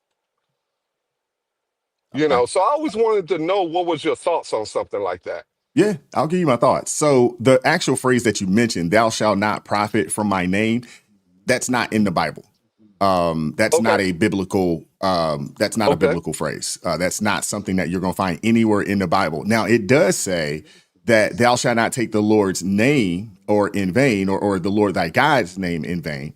It does go Okay. there. But it doesn't say anything about thou shalt not profit from my name. Now, what we do know is that ministry, money is going to follow ministry. We understand that. It also tells us that that we should bring, bring all the resources to the storehouse, meaning to the church. As Christians, yes, it doesn't mean that we're supposed to be poor and destitute. I mean, when you think about those in the Old Testament and even those, in the New Testament, most of them own businesses and things of that nature. They did something, to generate income, right? And they were responsible to, feed the flock when necessary, when needed. I understand what you're saying because you see a lot of these quote unquote, pulpit pimps out there. And I don't think you can really put that on a race, right? We'll see that, amongst black preachers, amongst white preachers. We'll see it, Definitely. Hispanics, things of that nature. But money does follow the ministry. Now, I'm one of those kind of people that I don't think that a minister, pastor, whatever you want to call them, I don't think that they should be 100% looking for the parishioners to fund their lifestyle. I don't think that's right. I don't think that's what they should be doing. But at the same time, there is somewhat of a responsibility to make sure that they not necessarily are taken care of, but that they do receive whatever it is that they need to be able to further the mission that God has put them on, right? And they are, quote unquote, the leaders of the flock, that they are responsible for those people that are, a part of their church. I do think that there is a responsibility there, on our end to take the money that we do make and give. When it comes to the gospel industry, the thing about the gospel industry, overall, the mainstream gospel industry, is that it's also ran by the same people that also run the secular industry, right? Most of these people are signed to some of the same places. So yeah, you're singing for the Lord, but think about where the money is going. A lot of times, the artist itself, they're not really making money like that. Most of them aren't, right? Most of the money is made by your bigger companies out there. So I understand your sentiment there. I actually personally like more independent artists and things of that nature, personally. But it doesn't say anywhere in the word that we're not allowed to, prosper and make money. It doesn't say Well, anywhere in the word there. I think that kind of, because it breeds a negativity. To give you an example, the church I went to when I was younger was located in Elizabeth, New Jersey. All right, I Mm-hmm. grew up in Newark. Um, like I said, the pastor had a full-time job outside of the church. The money we would raise would basically pay to help out members of the church. Let's just say you Mm-hmm. fell short on groceries. They would come and, there was plenty of times where my mom fell short on groceries, and they would come and literally bring, bags and bags of groceries. Mm-hmm. If she didn't show up to church on a Saturday or 2 Saturdays, they would stop by. Hey, are you okay? How's your health? This, that, and the other. In the summer, we're all project kids. So in the summer, they would literally take us off our parents' hands for a month and send us off to camp, summer camp. These are kids growing up in the projects, bro. Outside of seeing a random tree growing in the projects, we didn't have exposure to go out into the forest, learn how to pitch a tent, do all this stuff. You know, so literally every member can see where the money and the offering is going. Mm-hmm. You know, plus the church had a basketball court, which on Mondays and I believe it was Thursdays, the younger generation would come and play 3-on-3, 4-on-4 basketball, you know. And to me, that was a great church experience, you know, because everybody was there, everybody was helping each other, everybody was there because they wanted to be there, you know. Like I would Mm-hmm. want to go there on Monday and go play ball and see my friends. I'd want to go there on Saturday again to see my friends and people I know, Yeah. and it was just a very nice feeling knowing that, to give you an example, I went to my wife's church. The pastor pulls up. He's in a brand new Cadillac. Mm-hmm. Looking real pimpish. I know. I'm from Newark. I've seen pimps. You Yeah. know. I understand what you're So, saying. yeah. But I do So want to say for this a before you person, keep going. I do want to say this. When you look at 1 Timothy chapter 5, verse 17 through 18, or 17 and okay. 18, it says in there, and if you actually really get into the word, especially in the epistles of Paul, he really describes and gives a proper representation of what a religious leader or an elder should be. But it says in 1 Timothy chapter 5, verse 17 and 18, that let the elders that rule well be counted worthy of double honor, especially they who labor in the word and doctrine. For the scripture saith, thou shalt not muzzle the ox that tradeth out the corn, and the laborer is worthy of his reward. So basically, really what this means is that anybody that is working hard, preaching and teaching deserve not only respect, but also material support. The double honor means both esteem and provision. What you got to understand is that a lot of these guys, if they are doing this full time, meaning they are not just preaching on Sundays. You know what I'm saying? And they're obviously doing their Bible study, maybe Thursday. There's, corporate prayer in the morning. You also have, your Bible study that happens either Tuesday, Wednesday, Thursday. But you also have these pastors that are out there. They're getting these calls. And I know this to be true. They're getting calls, from the parishioners because they need help. And they're at the churches. I'm not sorry. They're at the hospitals praying for folks. They're at people's houses, helping people. They're also facilitating what's going on at the church. They're obviously managing the people, at the church, the elders, the other elders, the deacons, things of that nature. If they're actually in the ministry working full time, and a lot of these guys, they're not putting 20, 30-hour weeks in. I mean, these are 50, 60, 70-hour weeks, because when you have a decent congregation, out there who is constantly in need. These are people that are always in need. The preacher's phone is always ringing. He's always going to somebody's house to pray for him, always going, to some school, some church, something, always busy. And a lot of the times, a lot of people talk about the kids, like the preacher kids, right? A lot of the times they are the way they are is because their father is out so busy helping everybody else in his community or helping everybody else, in his, his parishioners in his church, that he actually neglects his own household. And that's why you hear these stories about these preacher kids cutting up and acting the fool, because that man is so busy focused on everybody else that he's neglected his own household, which I don't agree with that. I think there should be some balance there if you're doing it full time. You know what I'm saying? But it also speaks to it in the word. But there are people out there that do abuse it. And I understand where you're coming from because I see it too. And I used to think the same thing. Man, I'm working my tail off. Here, this dude gets up here on a Sunday, preach for an hour. He riding around in something better than me. I don't want to say that that's necessarily that is something that should be. But if you actually get into the word, it will actually tell you, are there people out there that abuse it? Absolutely. Absolutely. There are people that abuse it. But, I don't want to sit here and say that, hey, if you're somebody that, preaches the word, that you should just be broke, busted, disgusted, and destitute. It doesn't necessarily mean the word doesn't align with that either. You know what I mean? Well, I'll give you this. We can say 10 to 20% of this country currently is radicalized. Okay. Yeah. And they're screaming so loud that they're drowning out the other 80%.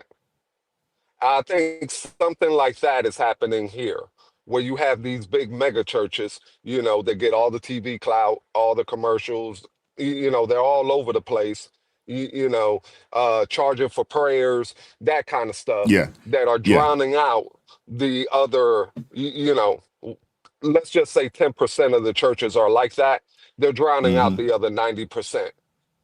Yeah. Yeah. Because I was reading a news story that said there was a mass exodus by men from church, and my thought behind that was men are logical, and if they pull up and they're giving you all this money and they think you're living a better lifestyle than them, then they're going to start, tying things together that may not even go together, and say, yeah, this is a scam, this is a fraud. Why am I giving my money to this? I just think we have to be more deliberate in what we put out there to show people, hey, we're not them. We do things different here. We care about our members, this, that, and the other, to try to combat what that 10% is doing. No, you get no argument from me on that. But I will say this. The word says study thyself to show yourself approved, right? We have entirely too many people that quote unquote call themselves Christians, that quote unquote go to church on Sunday. Maybe they'll pull up to the Bible study on Wednesday or Thursday, whenever your church has it, but they're not in the word themselves. And if you're not in the word yourself, how can you call out or, see the wrong? You know what I'm saying? So if you don't know the truth, you can't call it out. No different than what we see politically. Think about how many people go out and vote for candidates that are actually supporting, has an agenda that's against them, but they continue to support these people because they think that they're for them, but they don't know any better. So, if we spent more time getting into the word so we can understand, and then when you hear something that's wrong, because if you're in the word and you go sit down in a church and you hear something false, you get your butt up and walk out immediately. But if you don't know the word, you know what I'm saying? And you don't know it for yourself. Yeah, anybody can tell you anything and you believe it because you don't know. But when you go back to the Bible tells you all the things that you're talking about. The Bible tells you that this is going to be. It's going to be. When you go into 2 Peter chapter 2, verse 1-3, it tells you that there are going to be false prophets. And I don't want to read the whole thing. I just want to sum it up. There are false prophets also among you, even as there shall be, false teachers among you. So the word is already telling you, hey, there are going to be some apostate preachers out there secretly introducing false teachings. It's already going to be there. So it's on us. It's on us to study the word for ourselves. So when we see it, we can call it out, or remove ourselves from it. But Gotcha. unfortunately, just like what we see what's going on, voting and things of that nature, we got entirely too many people that don't know anything. You know what I'm saying? And if you don't know anything, hey, you're easily led astray. Easily. All right, I got one more question for you, Wise. What do you think about this deal going on in Gaza? You think I think it's gonna work personally, just because it has the backing of the Muslims, and the Arabs in that area, which have tons and tons of influence. All Mm-hmm. right. But this is what I really want to know. It's kind of ironic. Once this peace deal gets settled, everything's in play. What do you think these radicals are going to jump to next? Because it ain't going to be dead babies in Gaza anymore. So what are they going to move on to next? Because Trump is Well, I taking asked the same their question. megaphone away. Yeah, well, I gotta ask. I gotta ask a question, right? When Trump can no longer run for president, who's going to be the boogeyman next? Oh, JD Vance. Yeah. That's Hey, it. so you got the answer to your question right there. You know they're going to find somebody or something. Now, what I want to say is this, and somebody else talked about it, and I talked about it on this channel about a week ago. I'm like, hopefully they'll talk about the persecution that's happening in Nigeria and other places around the world where they're persecuting Christians. Hopefully that will be the new fight. We know it won't, but it should be. Everybody's got something to say about what's going on over there in Gaza, but we actually have real Christians being persecuted right now. You know what I'm saying? Right now. Or hey, maybe you don't want to stand up for the Christians out there being persecuted. How about can you stand up for the people that are still in slavery right now in our country and other countries abroad? Can you get out there and march and fight and protest for those people? And it's bad when Bill Maher is the only guy on that side that talked about it. Yeah. I didn't even know what was going on over there till I saw a clip from Bill Maher talking about it. Then I started looking into it and I was like, oh, wow, they're killing almost 40 people a day. Yeah. And it's not just Nigeria. This is happening in a multitude of countries around the world. A multitude. It's not just Nigeria.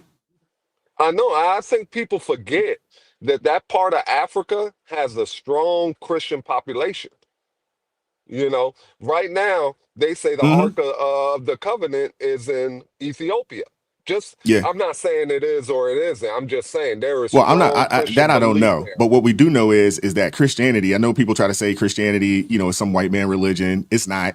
No. The original Bible is an Ethiopian Bible, and Christianity started in Africa. Right there at the Horn, Horn of Africa. Christianity is an African, religion.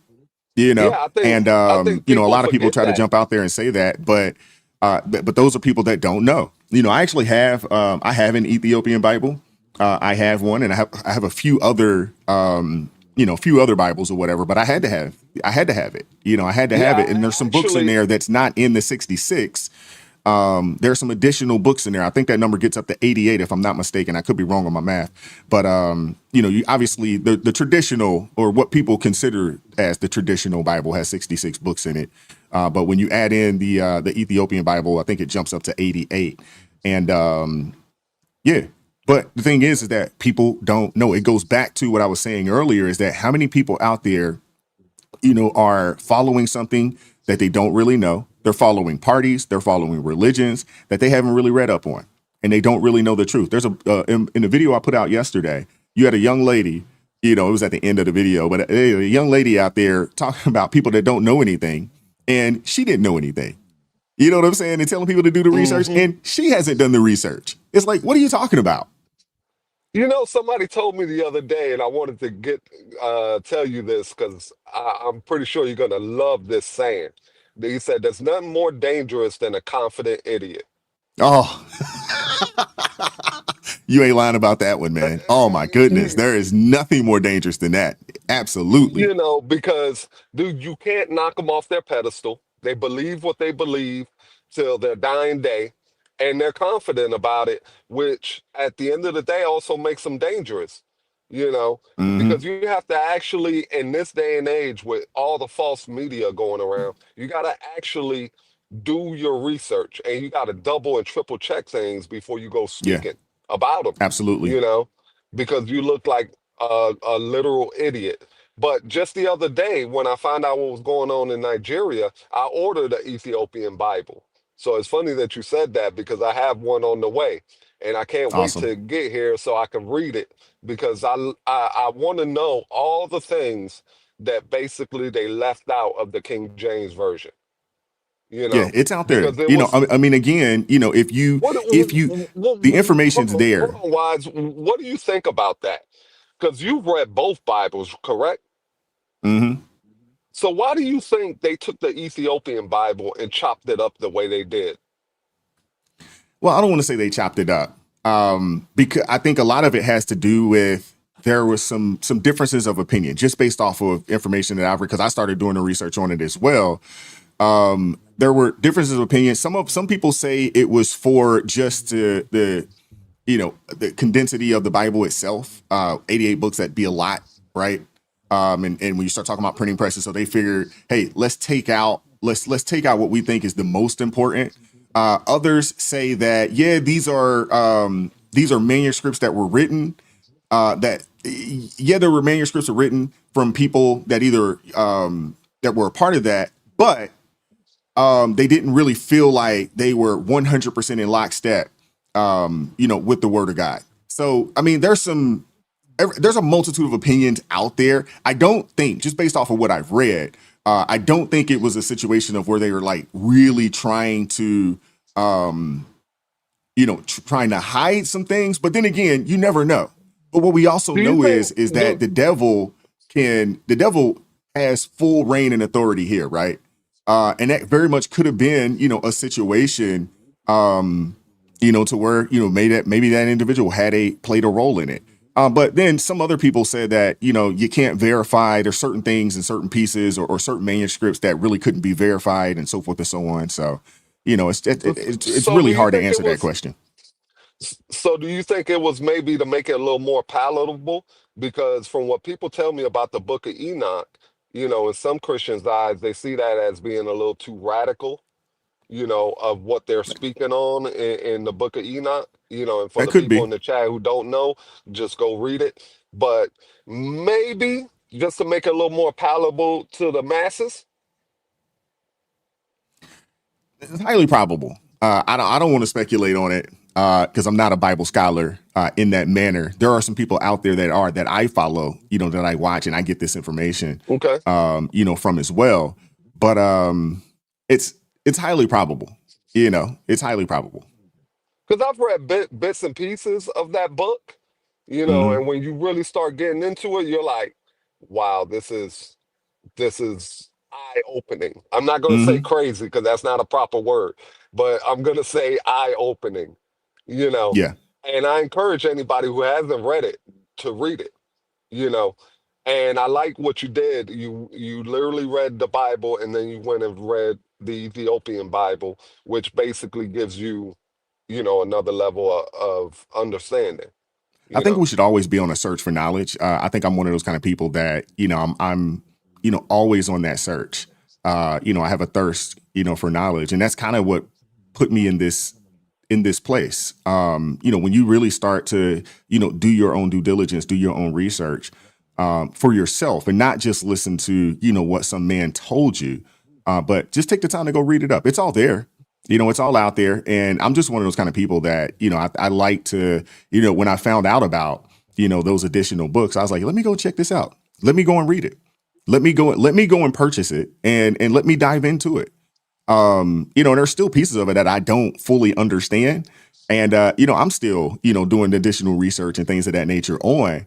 But, I feel like that we should always be striving, for knowledge. You know what I'm saying? I think we should always be doing that.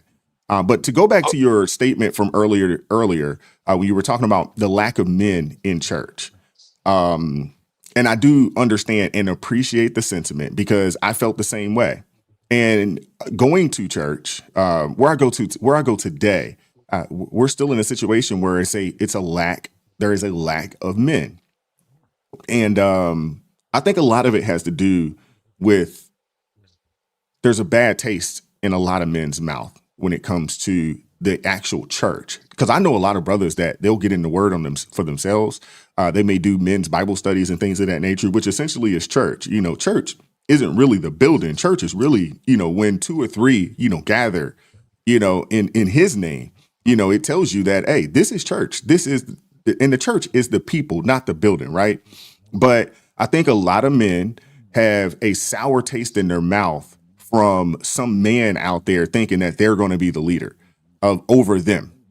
And, you know, they see what you described. Hey, I'm giving my money to this individual. They ride around in this and, you know, I don't see the fruits. You know, I don't see where the money is going. I don't see, you know, the people being helped. I don't see it. And the other thing, too, is that men want to be taught. We like a hierarchical structure, but we also want to be taught. We don't need the performance. We don't need the hooping and hollering. We don't need all of that. I'm one of those kind of people that I am not a fan of the preachers that feel like they got to hoop and holler. I want to be taught.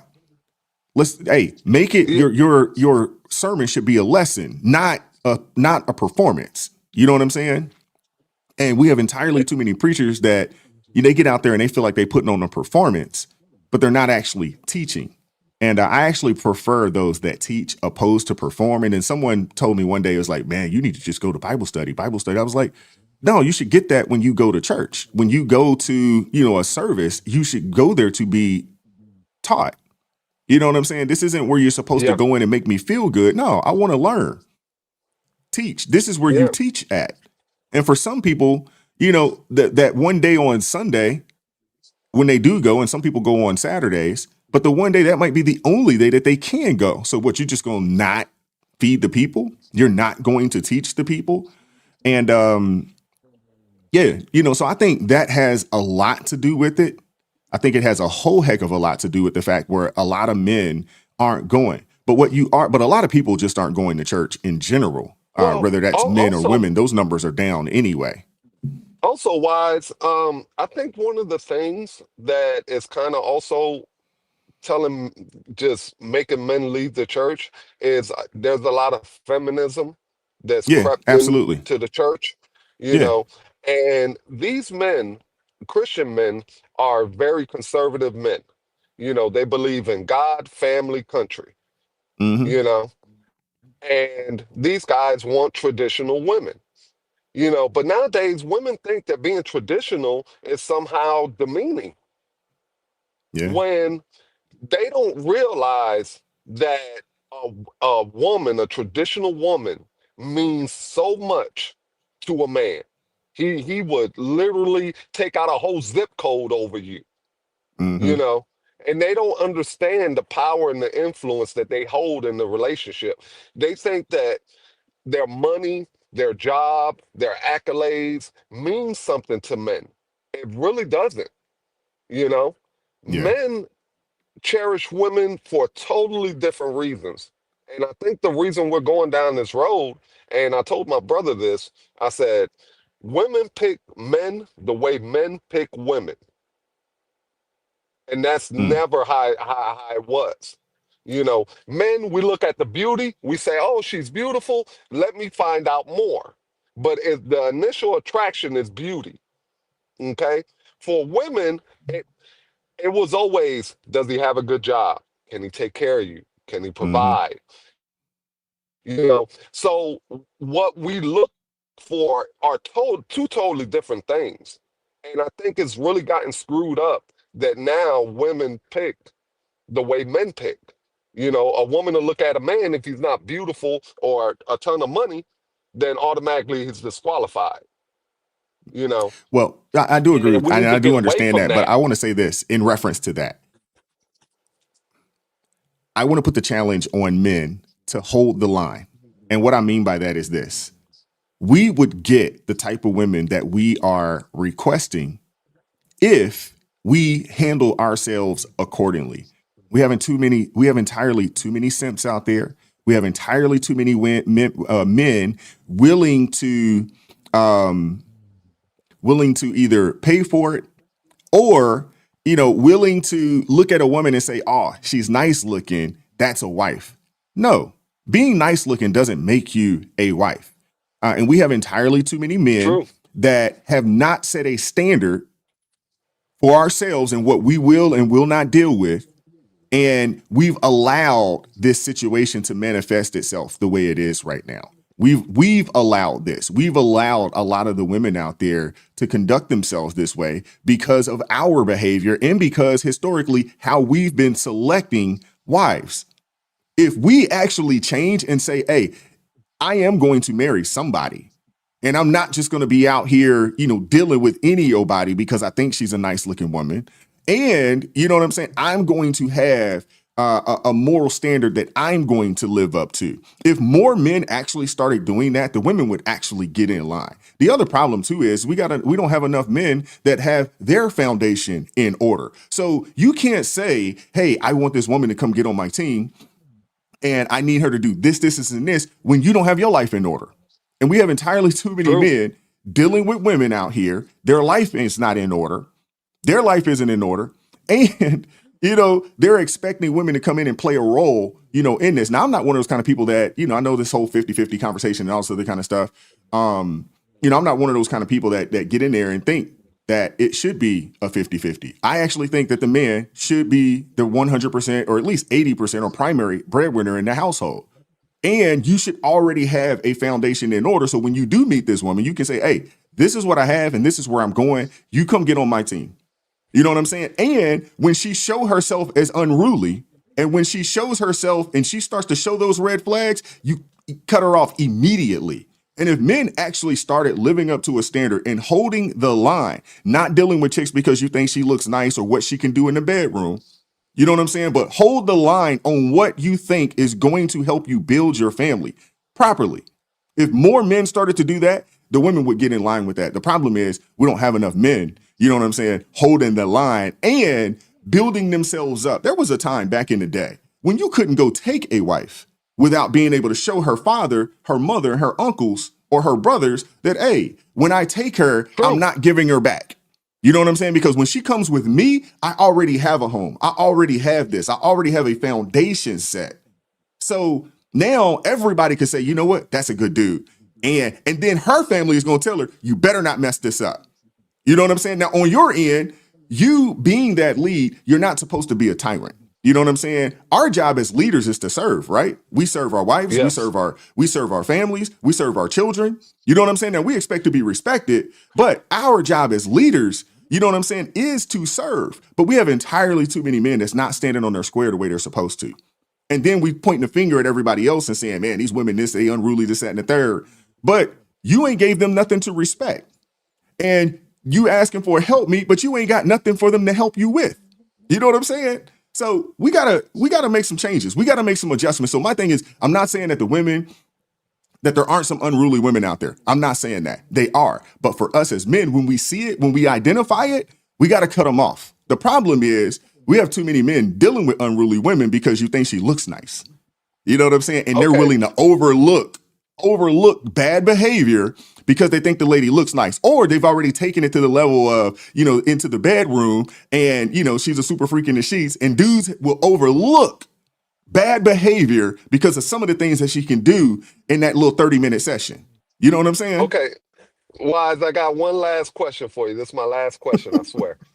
If you were alive in the 60s, would you be an MLK guy or would you be a Malcolm X guy?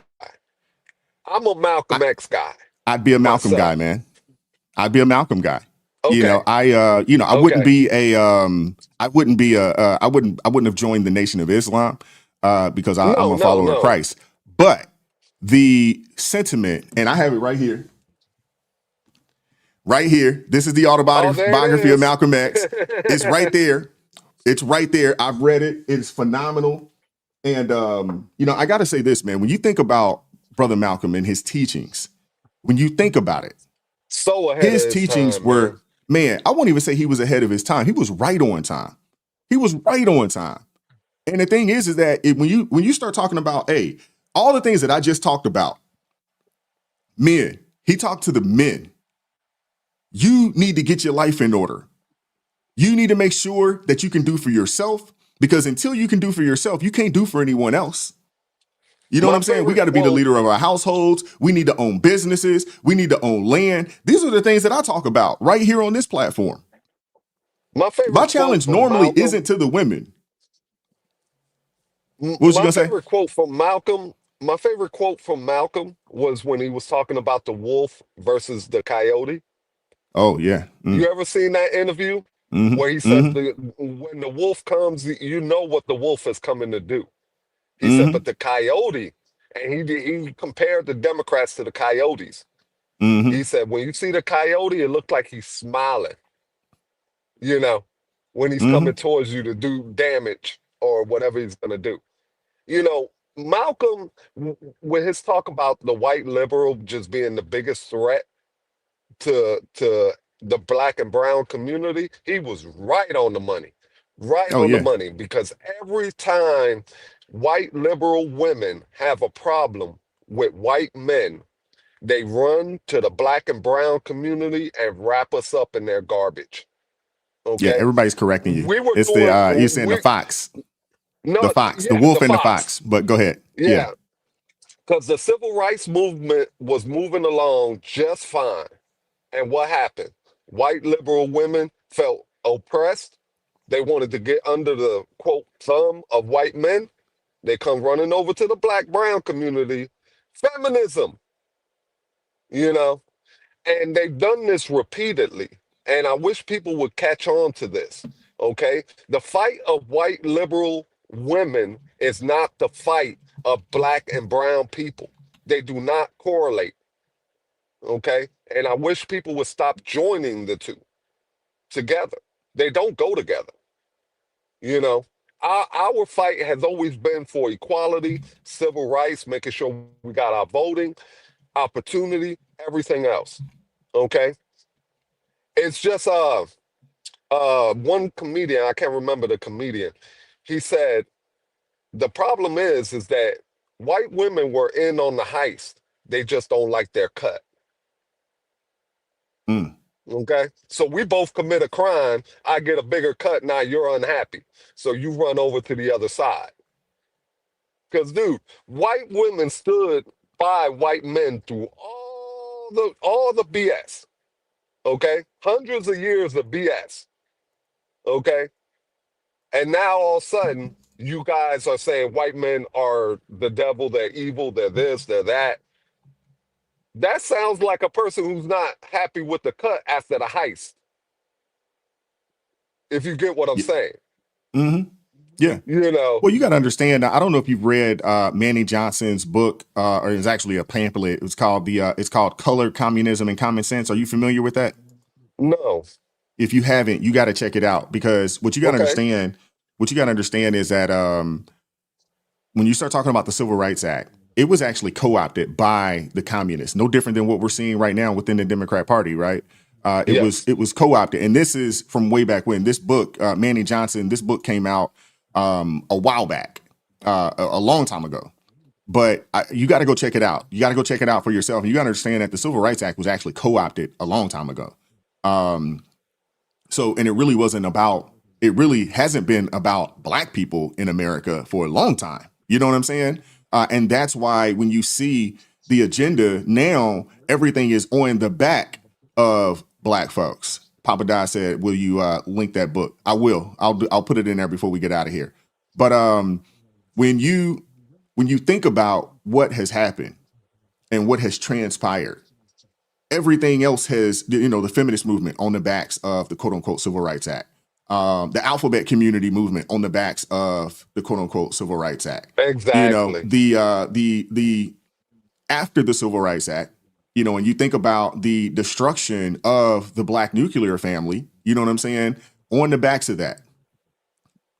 So when you think about what has happened and what has transpired, it really wasn't about us. We were just the easy, group to be used, because even right now, you go against the alphabet community, they'll call you racist. You go against this socialist movement, you're racist now, because they've tied everything right back to that movement. Now, this brother that's right here Yes. over my shoulder right here, Booker T. Washington, I am a huge proponent of him. And I think that Brother Malcolm got a lot of his ideas from Booker T. Washington, because Booker T. Washington was talking about doing for self, assimilating through business ownership, through skills and through services.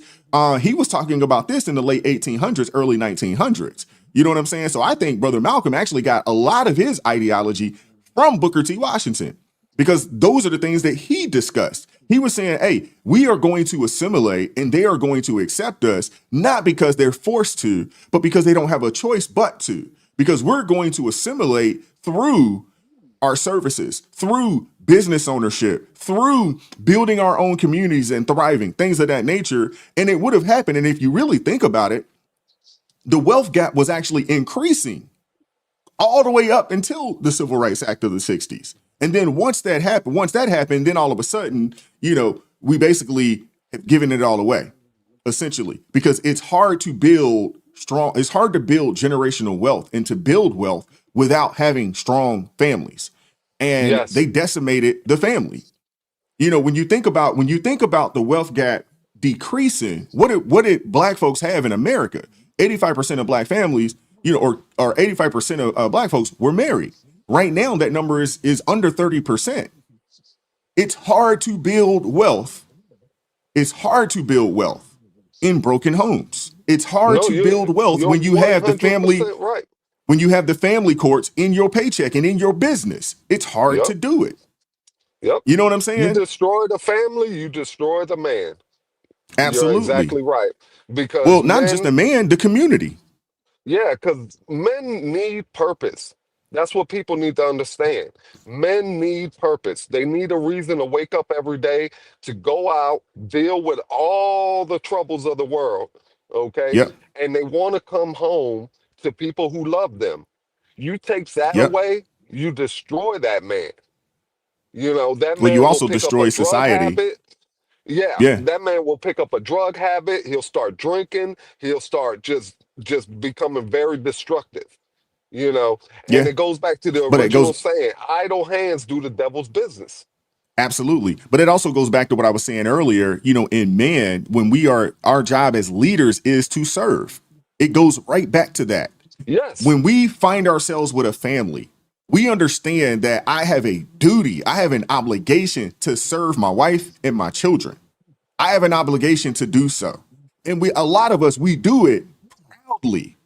You know what I'm saying? With pride, we do it. Without reservation, exactly. How many times you've met a man that tells you, hey, my wife works because she wants to, not because she has to, or she doesn't at all. And my children are taken care of and they do this and this and this.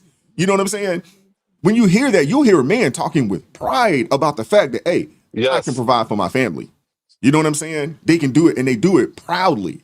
And we don't even look at it as as something that is detrimental to us. No, we actually need it.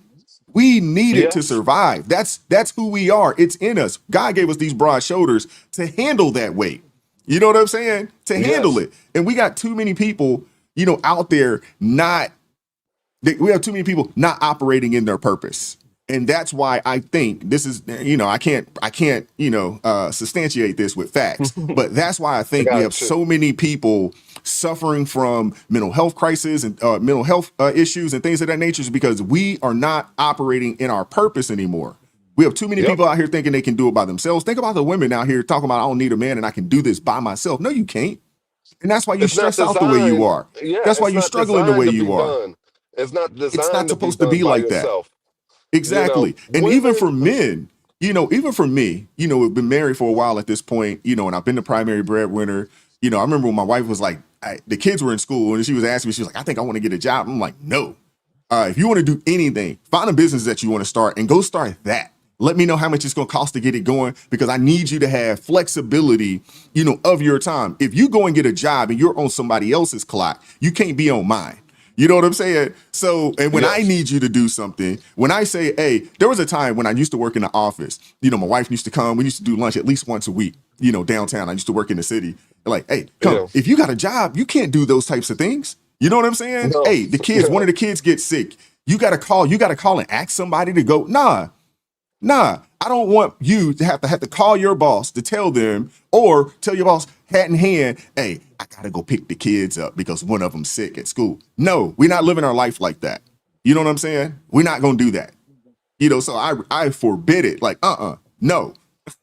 And it wasn't even a sense of control. It was a sense that, hey, I want you to have control of your time. You know what I'm saying? And if you don't have control of your time, when I do need you, you can't be there because there's some other man that's going to tell you that you can or you can't. I don't want that. Also, you're building something where you can't be laid off, you can't be let go, anything like Exactly. that. It's yours, plus, all your personal time. Well, thank you, Absolutely. Brother Wise. I appreciate it, man. Anytime I have something kind of bouncing around in the old noggin, I'm like, I wonder what Wise would think. So that's why I had to Well, reach bounce out a to me. few I'll be more than things. happy to answer the questions, man. I Yeah, appreciate you, man. Thank you. I appreciate anytime you put up the live stream link. I'm like, do I got anything I want to run by Wise? Oh, okay. No, not today. All right. Maybe tomorrow. That kind of stuff. But I'm gonna tell you like I tell you every time, Wise, get your butt out of Maryland. They instilling exit taxes. I don't know what you're waiting on, dude. You know what? I'm starting to think you're waiting on a bank raid.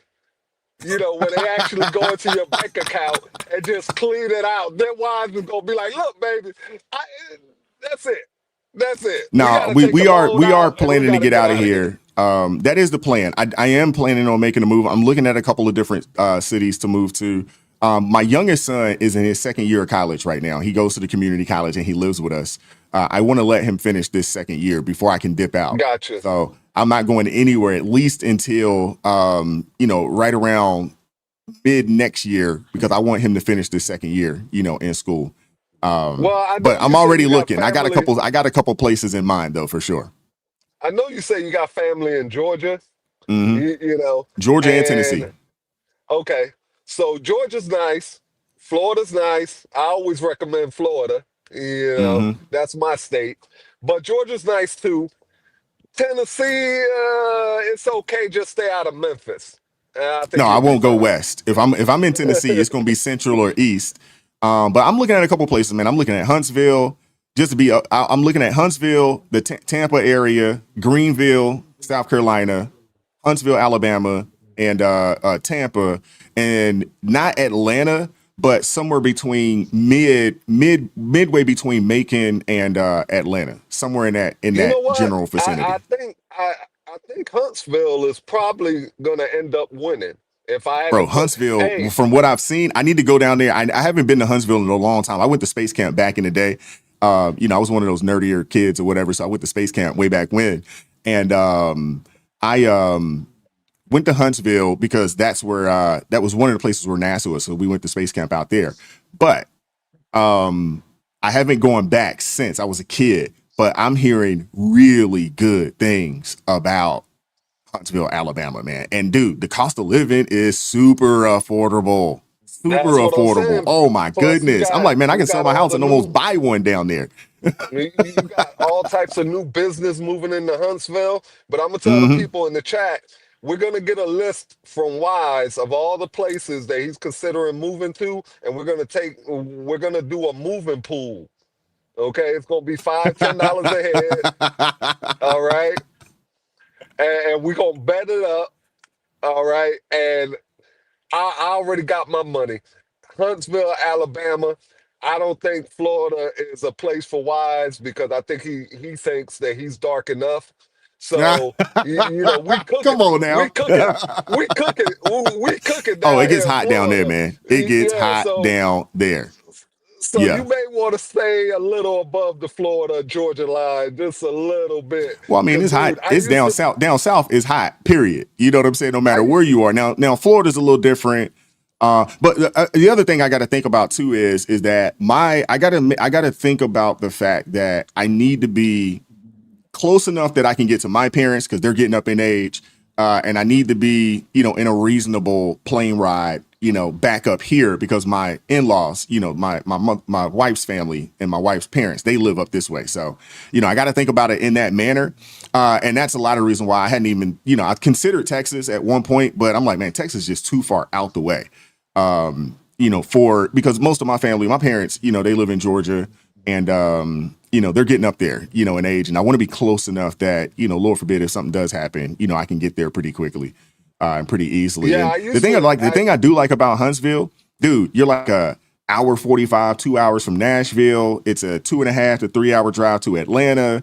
You know, to get to Knoxville, which is where a lot of my grandma lives in Knoxville, and it's only like a 2.5, 3 hour drive to Knoxville. So I'm looking at that. I'm like, man, that would be phenomenal. But dude, the cost of living in Huntsville is cheap. Oh my goodness, And that's dude. what I mean. You got a job where you can literally work anywhere. Yeah, So that yeah. definitely be an option. And I'll tell you now, before I got to Florida, I used to be lighter than this. You should catch me in the summer, dude. I look like a walking candy apple. You know what I mean? Just red, hurt, it's pretty bad. But I'm gonna get on out of here, man. I say All right, peace to man. the people in the chat. Y'all take it easy. Go easy on me for the Fox thing. All right, don't take it out on me. I'm sorry, you know. But I'll talk to you later, brother. And All right, man. God bless to everybody in the chat. Thanks, man. Take care, brother. Appreciate you pulling All up, man. right. Thanks, Wise. Take care, man. All right. I see somebody named Art down there, but I can't see a video or anything along those lines. So, you know, we'll kick him up out of here. But with that being said, Rolando took all the time, man. I hope y'all guys enjoyed that, man. Shout out to Rolando, man. Coming through. Kirsten said she grew up in Jackson, Georgia. Where is Jackson at? Where is Jackson, Georgia? You know, those of us that live in like the Atlanta area, we're almost like snobs. When I was in the military, I'd meet people. They like, oh, you from Georgia? Like, yeah. They're like, oh, where at? You know, we tell them, you know, in Atlanta, in the metro or whatever. And, you know, they're like, oh, I'm from Americus or, you know, some other places out there. And it's just like, I'm like, where is that at?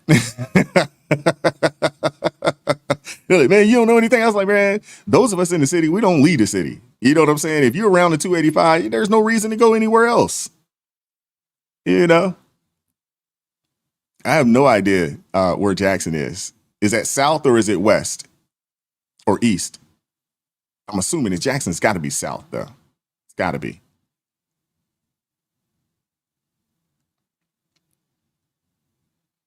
But I appreciate you guys, man. I hope you guys enjoyed it today. I hope you guys enjoyed Rolando pulling up, asking questions and things of that nature. I think that's good, though, man. He's trying to learn and trying to get an understanding. Carol Reyes said, Macon is fire. Okay. I don't think I've ever been to Macon before.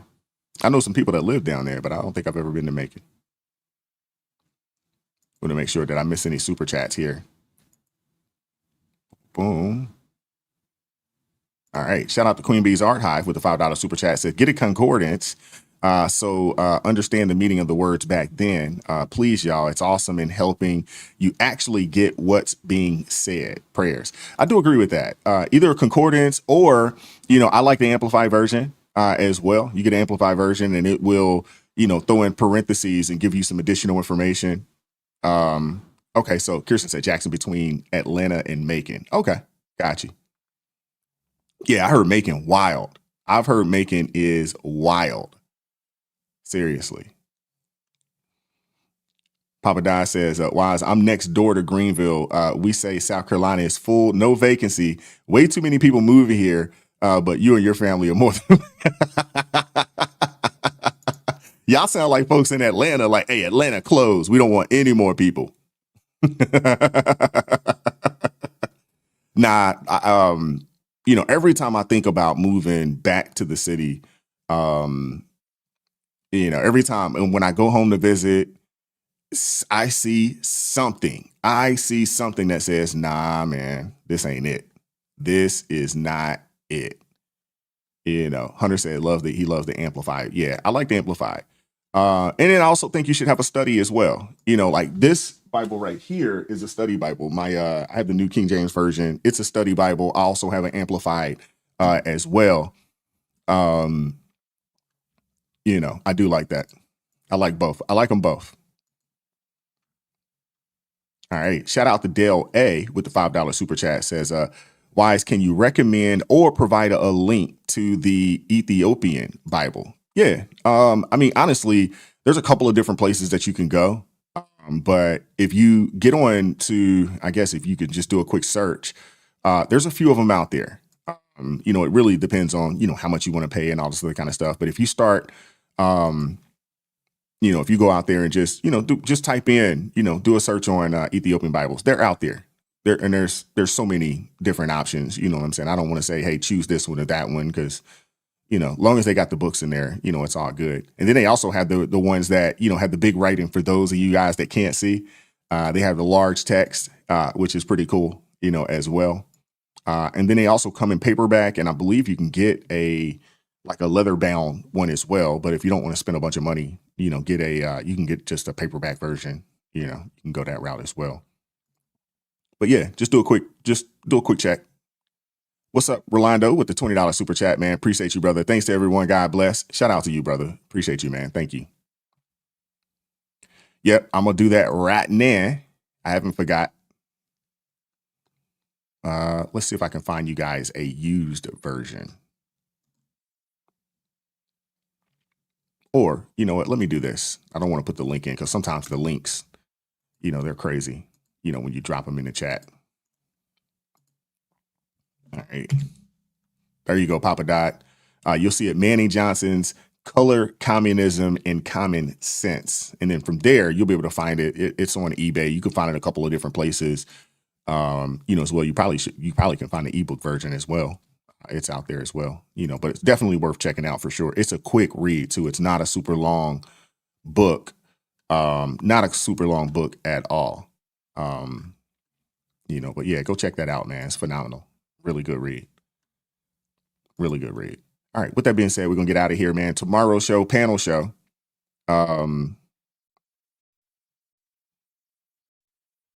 B said you could drop the links. All right. Let me see. For those of y'all that, if you want the audiobook version, they actually got the audiobook version for $3.50. Wow.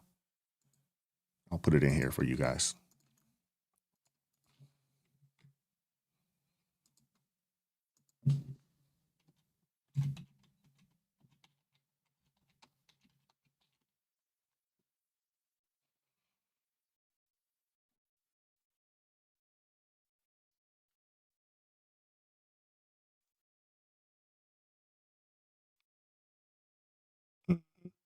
Yeah, but if you guys do a quick search on the Ethiopian Orthodox Bible, you'll find it in there. There's a bunch of different versions of it.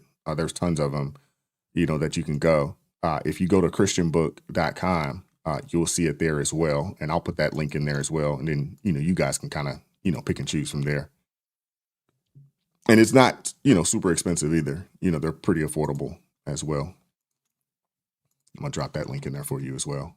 A lot of times, man, you put these links in there and they're just ridiculous. Oh, look at that. It dropped 2 of them. I'm going to remove it.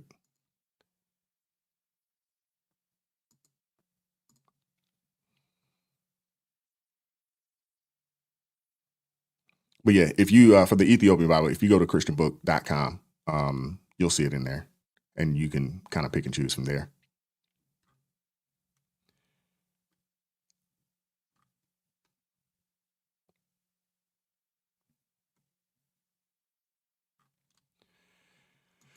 Or if you just do a quick search, you'll be able to find it there as well.